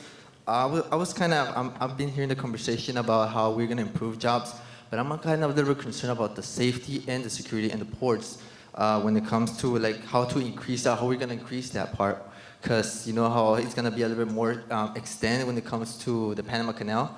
So that was kind of my concern right now. Ellen, you want to? I think the question generally is about and making sure that safety and security isn't sacrificed as we sort of move toward efficiency and an attempt to increase employment. Safety and security. We talked about safety here a second ago, and I think that safety is first and foremost. Them and security run hand in hand. Vic talked about safety in regards to truckers on the roads. I think that in our post 9/11 world, I think that the safety piece has really matured.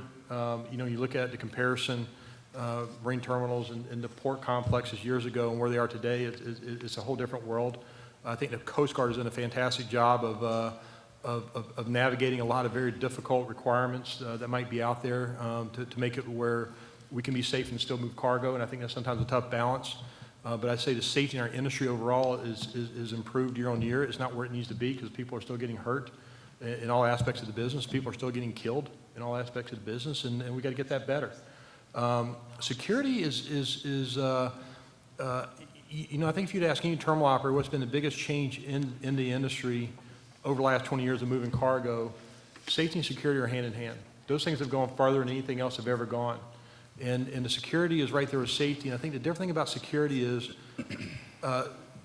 security can impact the flow of cargo to do it right, and to do it probably in a manner that would make everyone happy.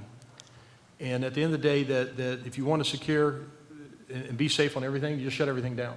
And that's just not reality. So I think that the security, similar to the safety, has been able to maintain the flow of cargo while ensuring that the threats that could come from a security standpoint, whether it be waterborne, landborne, in a container, outside a container, stowaway, whatever should happen to be, that has been managed pretty well by the government agencies that are out there.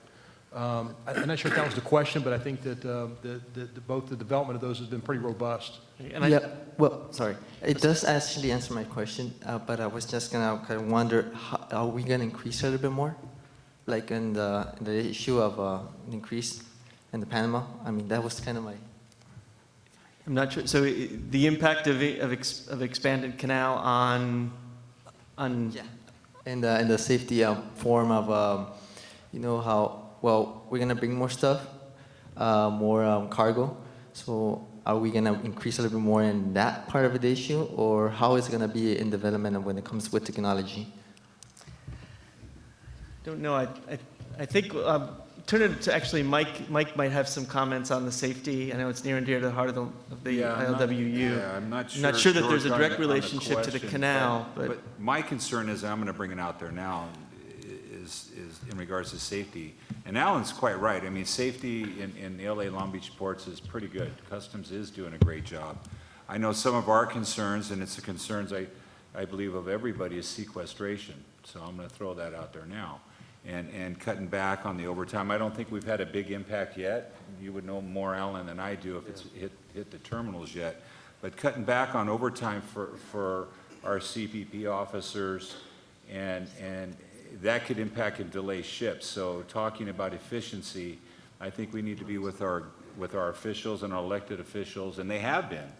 You know, from Barbara Boxer and other people have been asking questions about it. So they are looking into that, but it is a concern about that effect on our ports. And Jeff, you had a comment? I just want to say this is not, I'm sorry it's not probably related to that, but let's talk about security, safety and security. One of the biggest things as far as importers goes is called the CITT program, Customs and Trade Partnership Against Terrorism. The U.S. government, Customs in particular, has a program they put together what they want you to have a secure supply chain, including what carrier you use, what trucker you use, all these things along the road, what your warehouse is, all these things. Is it a secure supply chain? And if you do get certified by U.S. Customs that yes, you have a secure supply chain, your odds of getting an inspection is lower than if you were not. So they want you to secure your own supply chain from the manufacturer all the way into your warehouse, and your warehouse has to have a chain link fence, et cetera, around it, and they'll check it out and they'll recertify you, et cetera, every couple of years. But it's called the CITT program, so if you're an importer and you want to have less problems, hopefully it's called the CITT program, and it's by Customs, and it's a very good program. We have a question over here. Jeff Gould with Palazzolo and Associates, and also an instructor at the Marine Terminal Operations Program here at Cal State Long Beach. The question is to the panel, but specifically would like to hear from Jeff from the BCO side.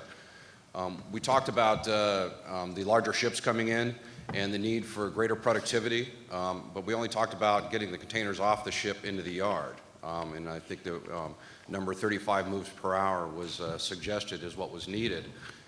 problem is that you're going to have to move those containers that came off the ship out of the yard, okay? And as we saw in the video, you have a lot of false moves that are taking place, okay, to get to a particular container at a particular time, okay, on the terminal itself. And those false moves, okay, would possibly and will prevent the productivity needed to bring the containers out of the yard to keep up pace with what's happening on and off the ship. My question to the panel is there the possibility of a paradigm shift, okay, in Southern California, maybe even the industry, that instead of the customer or the BCO determining when a container gets picked up, that determination is actually made by either the marine terminal or the shipping line, similar to what would happen, would say, with UPS or with FedEx, okay? When that package is delivered, it comes to your door. You may get notification 5 days out, 2 days out, 3 hours out that the container's on its way, okay? But would you receive the container, especially as a BCO, in other words, taking the next container off the top of the stack and delivering it directly to the chassis and then the trucker moving out? The idea here being, obviously, there wouldn't be any false moves, and then you'd also be able to increase the productivity of trucks going in and out of the facility, reducing wait times, okay, both in the queues and in the facility itself. So I throw that out to the panel about that paradigm shift, and is that something that the industry is willing to consider? From the BCO's point of view, and I talked about it earlier, is the earlier we get documentation in, the earlier we transmit the information to the government, and they come back and say that cargo is released. So when that ship gets here in 4 days from now, your cargo is going to be ready to go. Great. I give a delivery order to the trucker and said, you know what, when this ship gets here, it's going to be ready to go. The terminal has received a notification from the government saying that container is released by us and it's ready to go. So where's that container on this 18,000 or 15 or 8,000 TEU ship? It's somewhere in the stack. So I know it's ready to go, the terminal knows it's ready to go, the trucker's ready to pick it up, but they're sorting containers and taking them off. Where they put them in the yard, I don't, that's Alan's job. But he knew. Yeah, I understand that, but would you? So you know what? Vic's got my delivery order. I got a release from the customs, and Vic put my container. Alan put my container in the bottom of the stack. Would you allow Alan? Would you allow Alan to call Vic and say, Vic, come pick the container up now because it's at the top of the stack, and then deliver it to you, rather than you deciding to either pick up that container 2 days later, okay, or 4 days later? In other words, it comes to you automatically. So the question is, you have to ask Vic, Vic, you ready to sit around and wait for Alan to call you up and say that container for Coppersmith is ready to pick up today? Well, I got the delivery order 2 days ago. I've been waiting to pick it up for 2 days. My driver's sitting here waiting to pick it up. Just a reminder, we're not talking about any specific terminal operations here. But Alan, I would like to give you a chance to respond. Sorry, Alan. Did you catch that ball? Yeah, no, he got it. He's been waiting. No, I think Jeff has great questions. There's got to be a paradigm shift. Absolutely. We cannot. You can't get a 13,000 TEU ship alongside the dock, take off 4,000 containers for import local delivery out the gate and deliver it like you do today. It won't work. You'll get gridlock on the facility, on the terminal. The ship productivity will drop to probably into the teens. And then guys like Alan are looking for a job, so it doesn't work. So the paradigm shift, does it have to happen? Absolutely. I've had some discussion with Vic on this, and I think Vic and the HTA and those folks are doing some progressive things to try and with technology, which is another important piece of this thing, to try and schedule, to do some scheduling things a little bit differently there. And we as terminal operators have to deliver the cargo completely differently like we do it today. And I'd like to say that you're going to see some of those changes this year at our facility. We got a pretty aggressive plan, and I know we're not talking terminal specific, business specific here, but delivering cargo from the ground hasn't changed in over 20 years. That's amazing when you think about it. We haven't changed the way we deliver cargo from the ground in 20 years, and we've got to make that change. And we want to make that change this year, and I think the rest of the industry's got to make the change also, or we're going to be in some trouble. We're in trouble now. You listen to video, 3-hour turn times. Who wants to drive that truck? Who's going to make a living in that truck? 3-hour turn times, and I look at that's happening at places like ours and others. That doesn't work. That doesn't work for any business. So we've got to make that change. We should have made it 5 years ago. So we're late on that, and the paradigm shift does need to happen. We've got a plan to make that happen. I think other terminals, I'm hoping, have maybe a similar thing. But we got to do that, no doubt. Vic, I know you wanted to add something. Jeff, sign me up. I'll take the next container off the stack. But I think there's a middle ground. And one of the things that we've been working on is predictive analytics.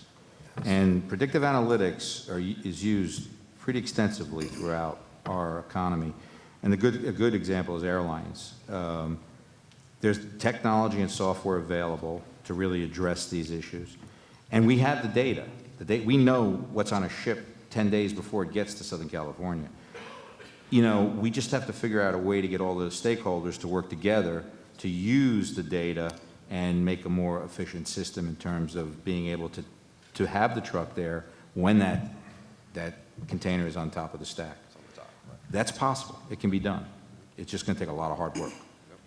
Yeah, and Jeff, I think your point a little bit, it gets a little bit more into getting the BCO, that maybe we have to and I got to be careful how I say this, but I think we got to be a little bit more working, with the truck community, how we direct them on what they pick up, how they pick it up. When we talk paradigm shift, that's all aspects, right? And there's a huge piece with the customers, with the BCOs to make this thing work. We've got to do a lot of work with that to make that happen. But if I can get folks from the truck community talking about predictive analytics, I know we're heading in the right spot. We're heading in the right direction if that's happening, so I feel pretty good about that. Actually, this question may be more for Fran Inman than anybody else, but we'll see how it works out.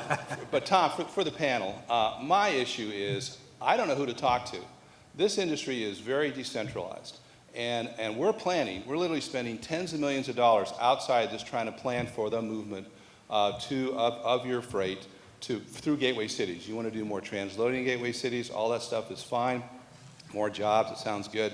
The devil's in the details, as I'm fond of saying. If I want to talk to a Harbor Trucking, I go to talk to Mike Johnson. If I want to talk to one terminal, I go talk to Bill Perrette. If I want to talk to one railroad, there's nobody that I can talk to that brings all this together. From Gateway Cities' perspective, Mr. Drummond comes is represented on the Gateway Cities board, and we have 27 cities who are anxious to work with you.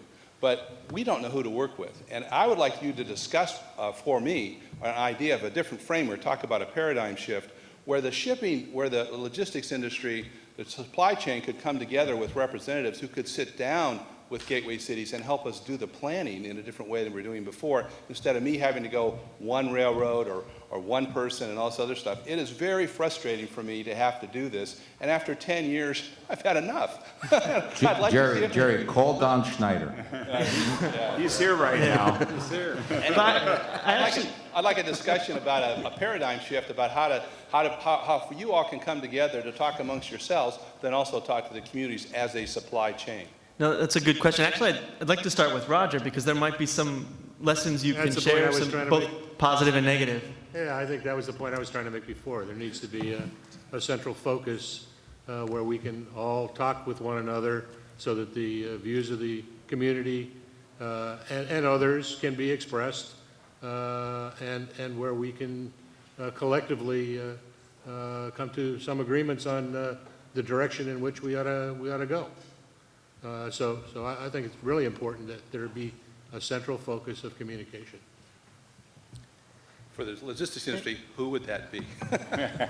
Well, I think there needs to be one developed. Clearly there isn't one right now, is there? Anyone else on the panel want to talk about suggestions about where to meet the community? And I think probably the question is on a more regular basis than on a one-off forum like this, which we're happy to provide. But Jerry, the ports have been pretty effective at pulling various stakeholder groups together and getting pretty good representation from industry, on those stakeholder groups. I don't know. I mean, have you tried that? Oh, of course. The ports sit on a lot of our committees and stuff like that. I don't want to get big dialogue here, but it's more complicated than the ports. It's the whole supply chain, and I'm trying to figure out right now where that secondary truck trip is going to go after you've been transloaded and how that's going to get to the rail yards in Hobart or whatever. And I don't know who to talk to. I mean, I really don't. And so that industry, the supply chain industry, sometimes you don't even talk to yourselves, to be honest with you. And I don't know who to talk to. And it would be great if we had a panel or a committee of all the supply chain that could work with us on all these different elements so we could understand your industry a whole lot better and do all the planning we're doing. Literally, we are spending tens of millions of dollars to do all this planning for you all, and I still, after 10 years, I still don't know who to talk to. And I actually think as a representative of the educational community on here, I'll take that to heart as well, as it being one of our charges that we need to continue attempting to do, is providing a forum for that dialogue to happen. We've got a question over here. Hi, Terry Silverstein. I'm with Transworld Shipping. I'm an industry pro. I know you, Jeff. For that last guy that made a comment, our industry is totally disconnected on purpose. It's to confuse everybody, really. So my question is, what I'm seeing a normal trend. It has been building since '09, where our customs exams have totally increased. Port of LA, Port of Long Beach. So most of our BCOs are diverting their cargo to Oakland and Tacoma, Seattle, also Vancouver and Port Rupert. And my question was for Mike and for Alan. Do you guys actually have dialogue with U.S. Customs at the ports of Long Beach and Port of LA? Because the dwell time that our customers go through once the ships are here and containers are grounded, the holdup is based on customs release. Or maybe Jeff can answer this better. But the turn time here at these ports are longer than any other port in the U.S., which is probably why most of our BCOs don't care to bring their cargo here. It's not really per se the cost of Pure Pass or Clean Truck. It's the amount of bureaucracy and customs delay. So I do want to know, is there an open dialogue with U.S. Customs at the sister ports here? Go ahead, Alan. I mean, Customs doesn't talk to us too much on the terminals, so unless they need something. So I'm going to defer that to Alan. So.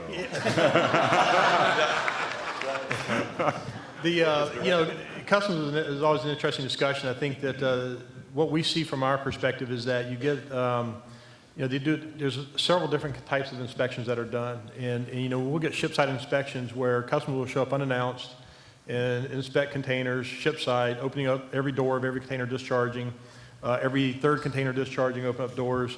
And how do you run an operation like that, especially if you didn't know about it? And part of their deal is they've got to do some surprises on that.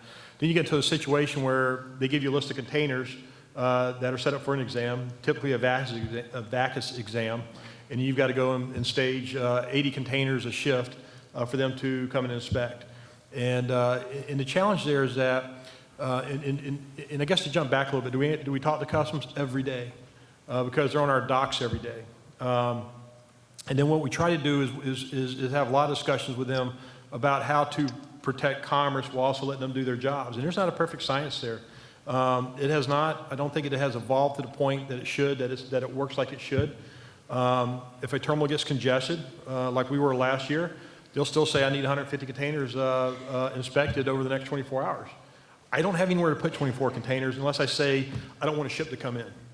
Right? So we're in a situation where I got to say, in order to create space to stage containers for inspection, I just got to say a ship not come in. That's not the right thing. So I think I don't have an answer for you other than Customs tries to work with us, but I don't think it's where it needs to be. We try to work with them. There's some things that fall down that we have. We've got to do a better job with Customs to flow the cargo. As far as the releases, I think Jeff can speak to that better, but as far as how it happens on the dock, there's delays there that shouldn't be there. We got to figure that out. And it's not figured out right now, which obviously you know. I'll stand up for Customs a little bit. Customs has a very, very difficult job to have to do, obviously, to try to keep track of thousands and thousands and thousands and thousands of containers a day to make sure something bad's not in one of those containers. That goes back to my getting the documentation to Customs earlier, so they make because what happens is we transmit to Customs and their system takes a look at it. It gives it to all the other agencies, say, Food and Drug, you want to look at this? Fish and Wildlife, you want to look at this? 140 agencies get an opportunity to look at it.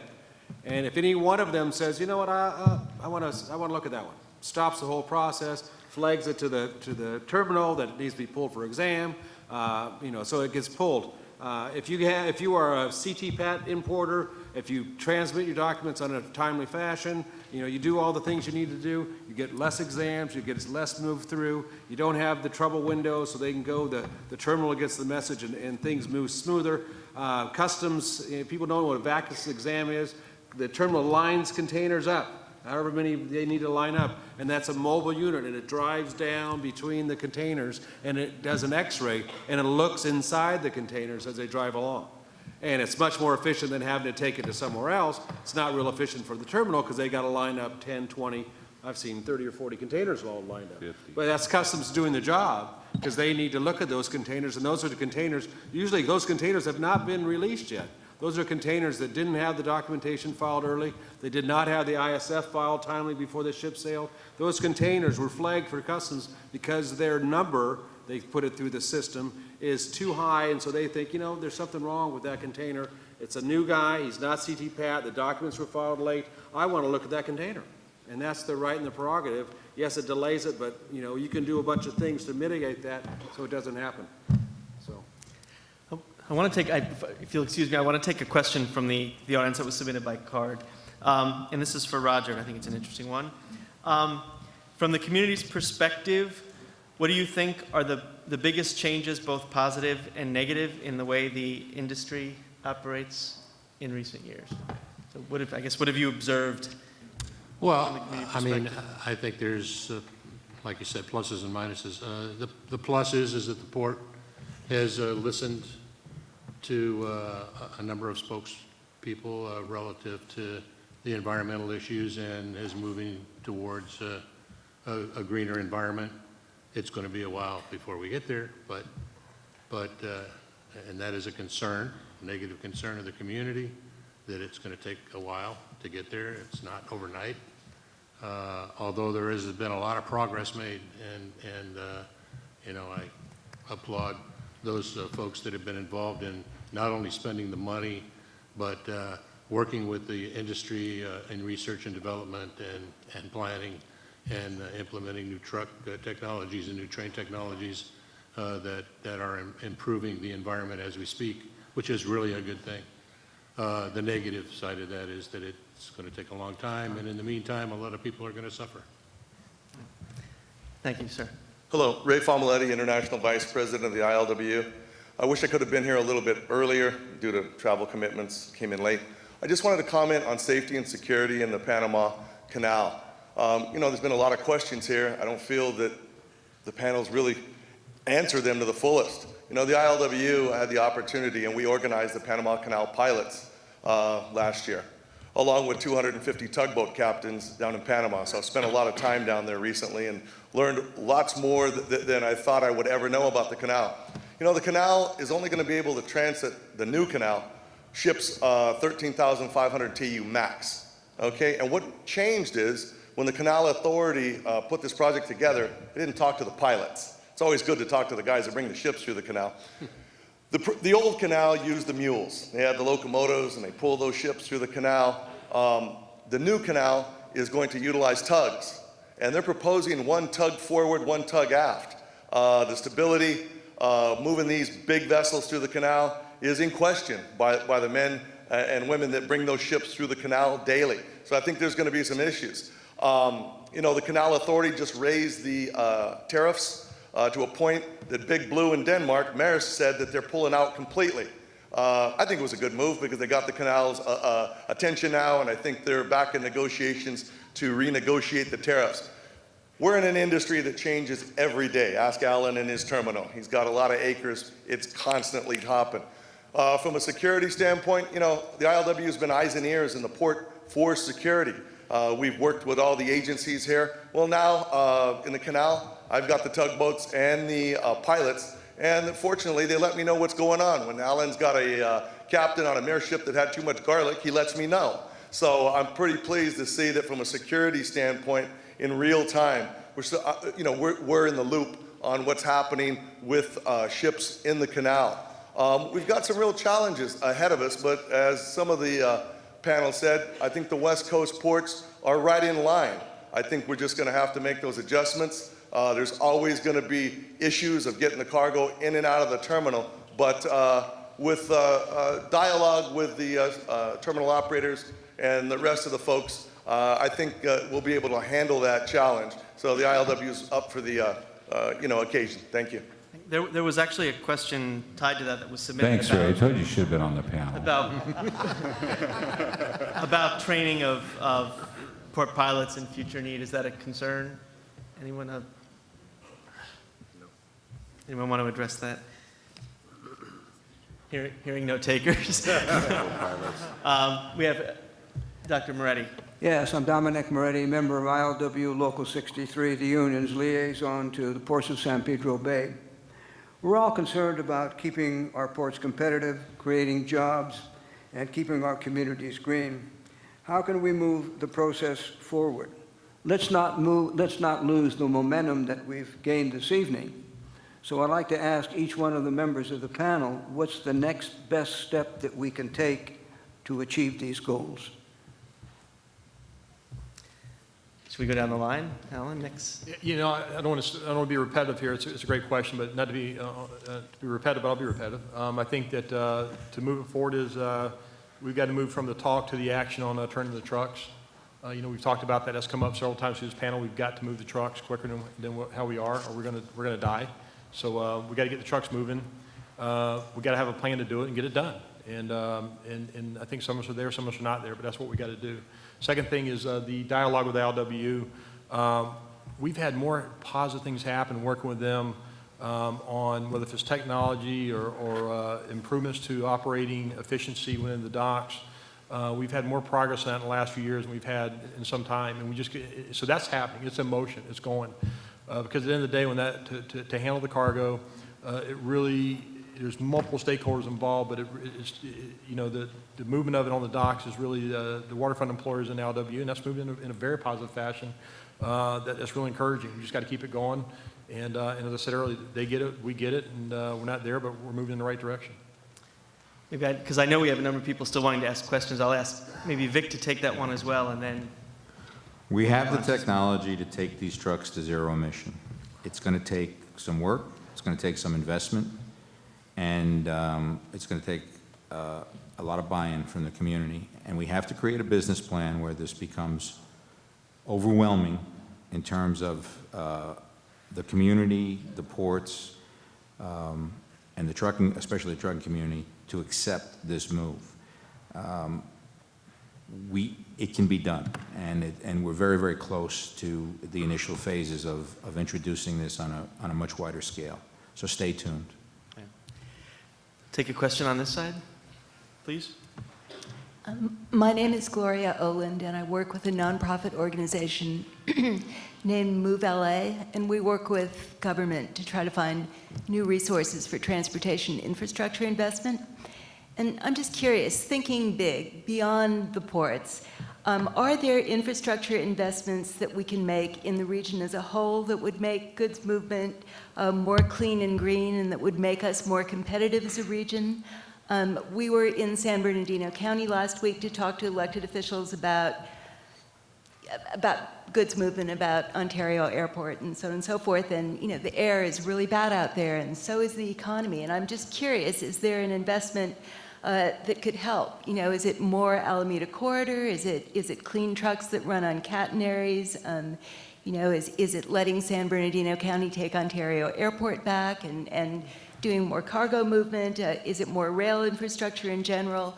What can we help with in terms of creating the infrastructure to make goods movement clean and green? Maybe Roger, I'll ask you again from a community perspective, when you're thinking about the types of investments in infrastructure that would be beneficial, are there any particular types that come to mind? Well, there are a lot of things that can be done to protect the community against the negative side of growth. Green forests, block wall fences, sound fences to protect the communities, proper planning, proper thought processes when projects come along. The community I live in is surrounded by 5 developing projects that are all port related, all movement, goods movement related. So it basically surrounds the community I live in. And there hasn't been a lot of communication or thought put into it by the industry relative to the direct effect it will have on the community.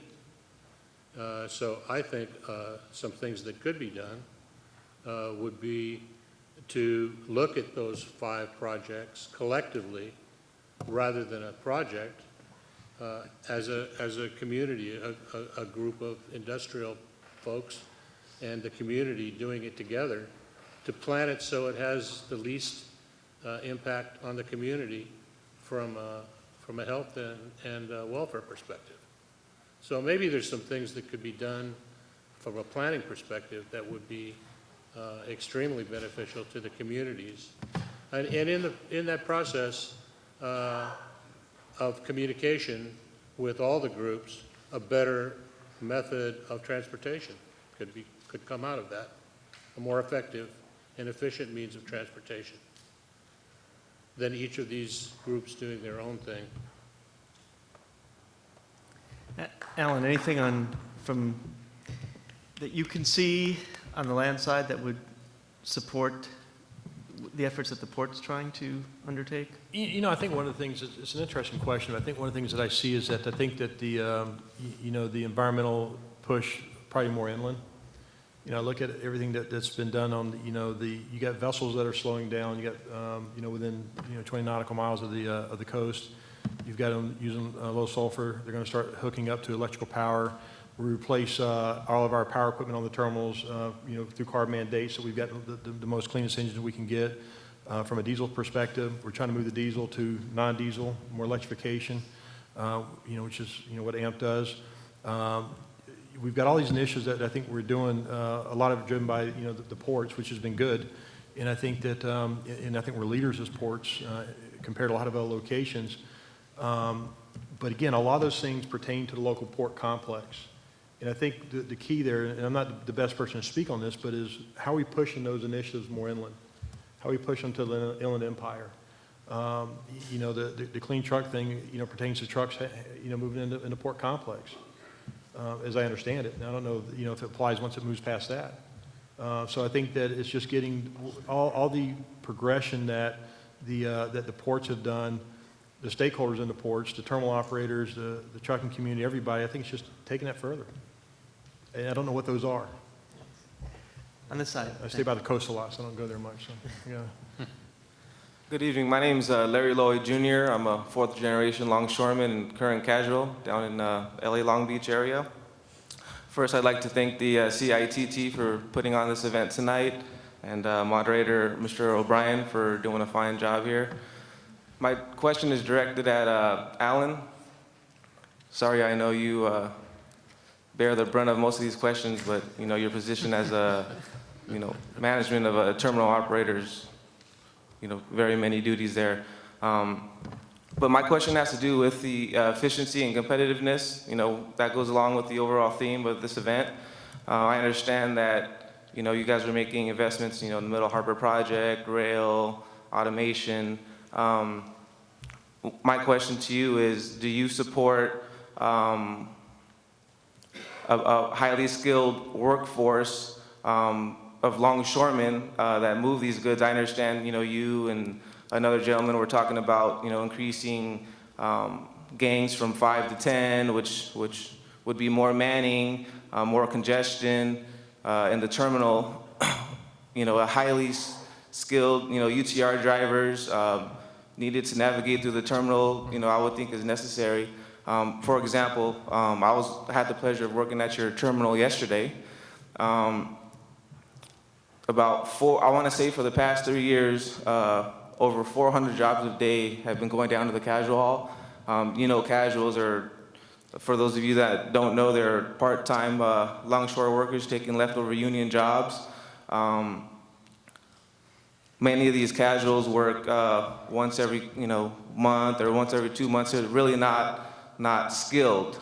You have a couple of them that are, but most of them aren't. For example, we have 2 more questions after yours. I just want to make sure we get yeah, to I'm getting to it right now. Sorry, So just for example, yesterday, I I was underneath the crane. We were waiting for about 2 casuals bringing loads. They took about 10 to 20 minutes to bring the load back where, as a skilled driver, it wouldn't have taken that long. I would estimate you probably lost about 5 to 10 moves that day. We'll multiply that by every day, meaning, so my point is, getting out of that 400 jobs that go down to the casual hall every day, do you support getting more highly skilled trained workforce to get registered to take those jobs? Okay, thank you. Yeah, let me say, there's 2 points I want to make on this one. First is that on the West Coast, up and down the West Coast, especially Southern California, we're one of the few workforces in the global shipping industry that we have what we kind of term a transient workforce, right?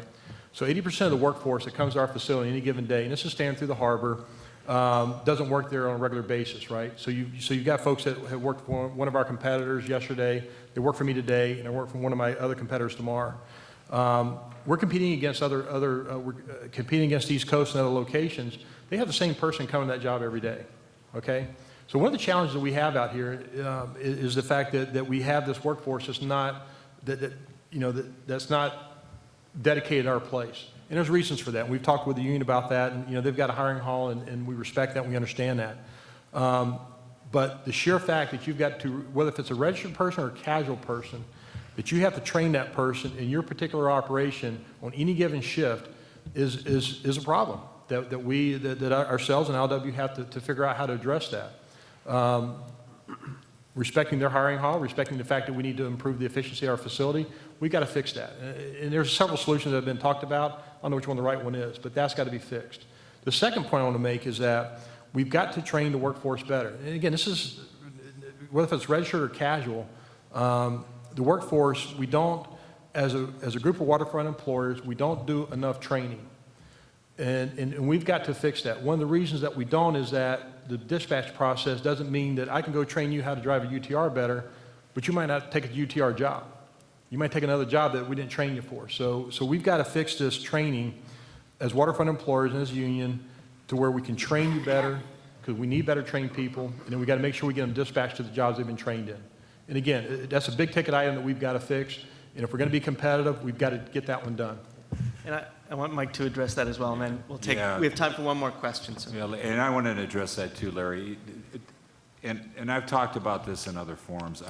For me, a trained workforce is a great workforce.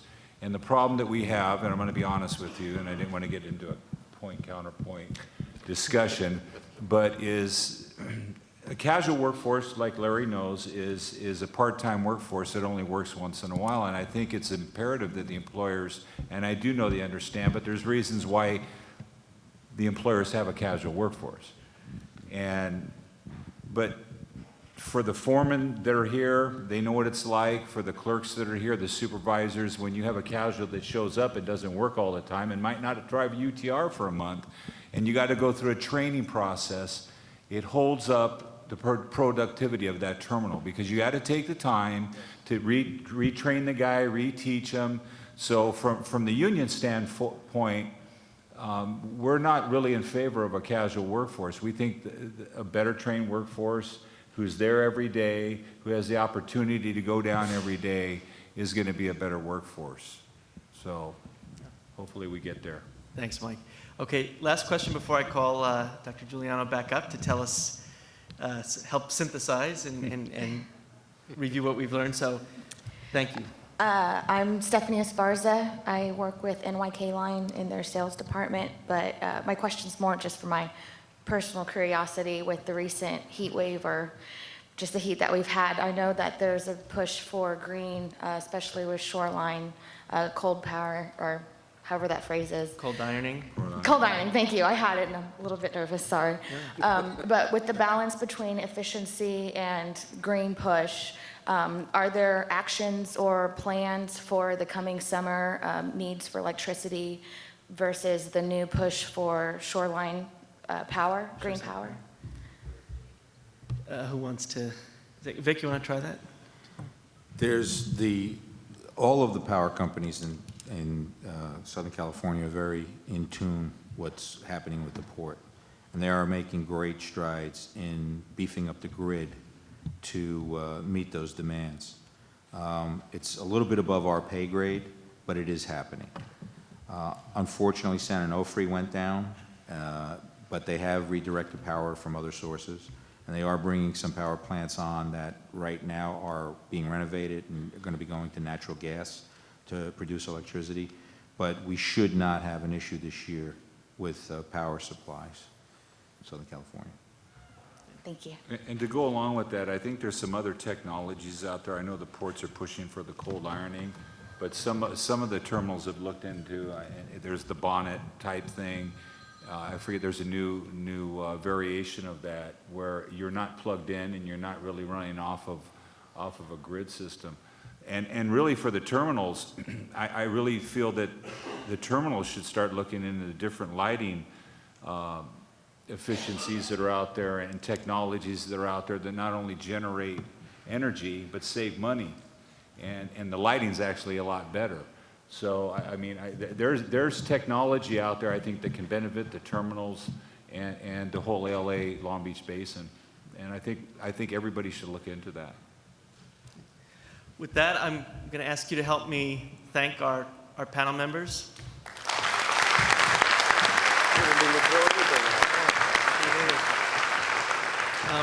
And sort of to get a sense of sort of what we maybe collectively learned or gathered tonight, I'm going to turn it over to close to Dr. Jen Giuliano again.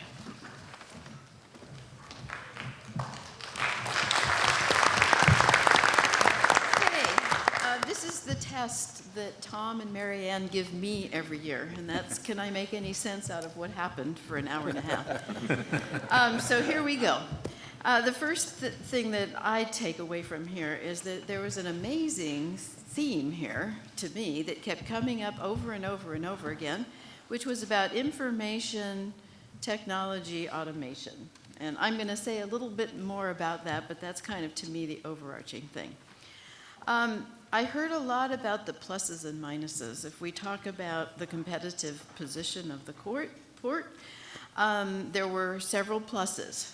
A deep water port that doesn't need dredging all the time, landside infrastructure of many different types, the willingness to begin experimentations and use of various types of automation with the example of the Middle Harbor, and an amazing amount of collaboration, in my view, across the supply chain. In the video, you saw Fran Inman say we ought to be patting ourselves on the back.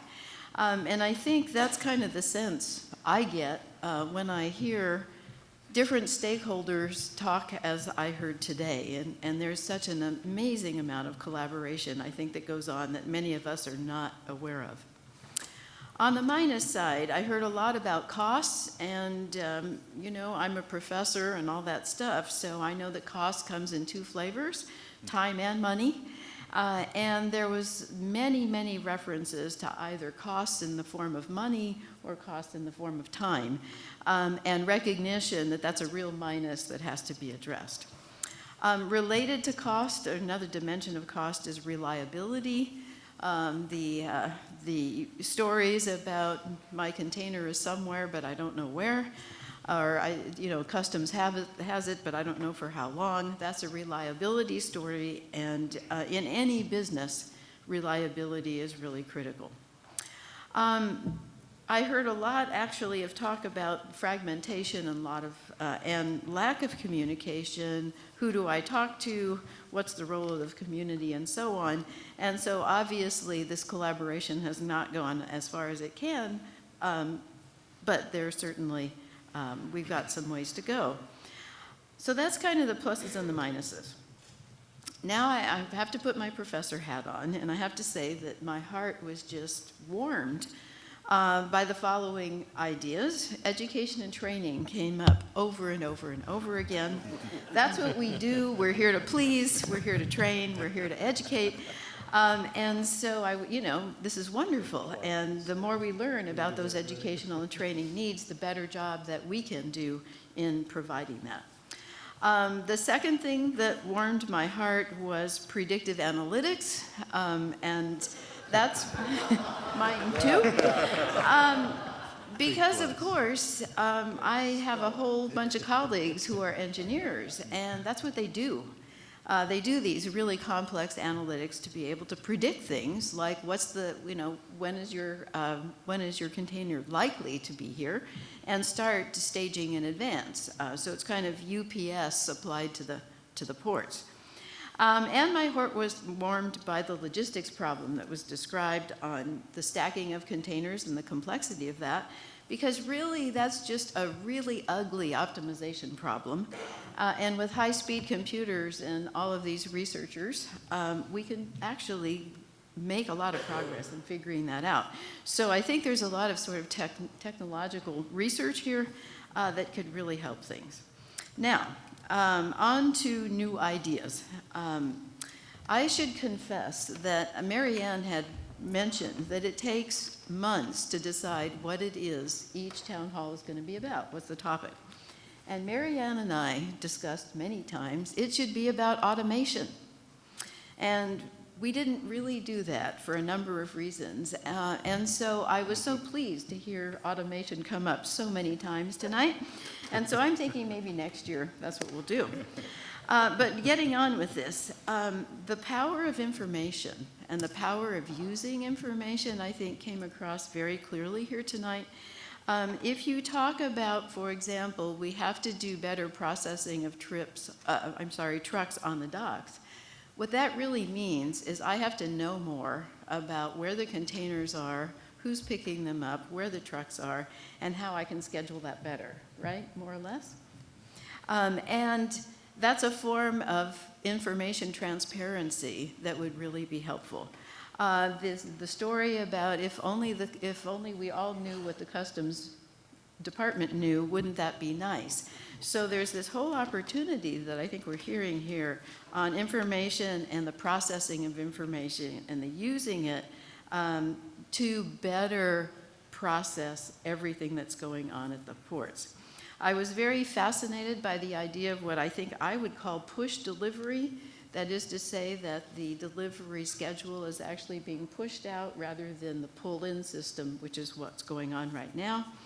And of course, we cannot have a town hall without discussing environment and environmental solutions. And I think we also heard a great deal about the progress that's been made in terms of addressing environmental issues. So I think we heard a great deal of wonderful information tonight, and I really want to thank the panels one more time.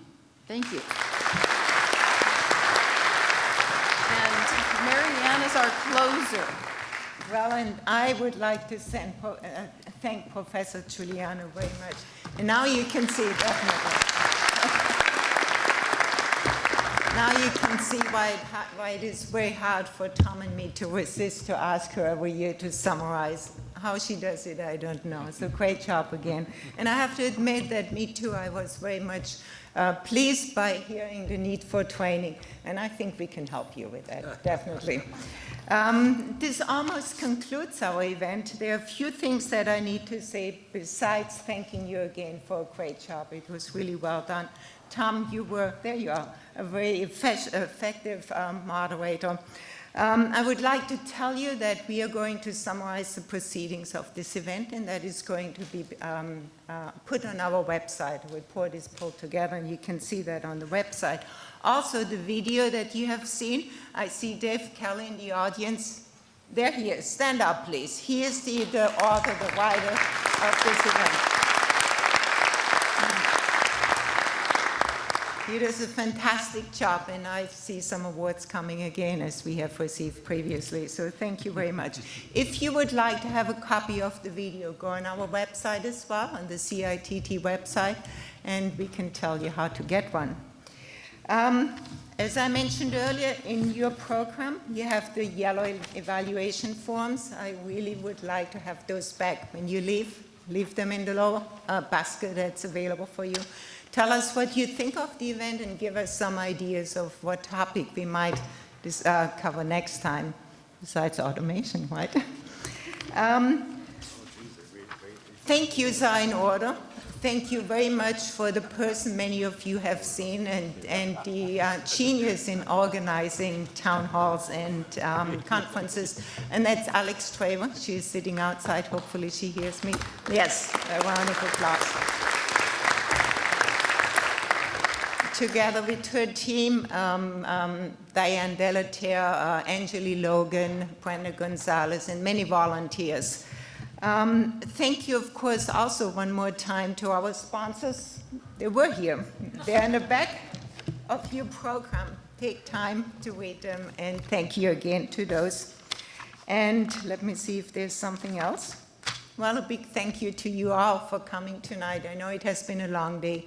I hope you walk away with having learned some new information. And I do hope to see you back next year around the same time. Thank you again. The meeting is adjourned.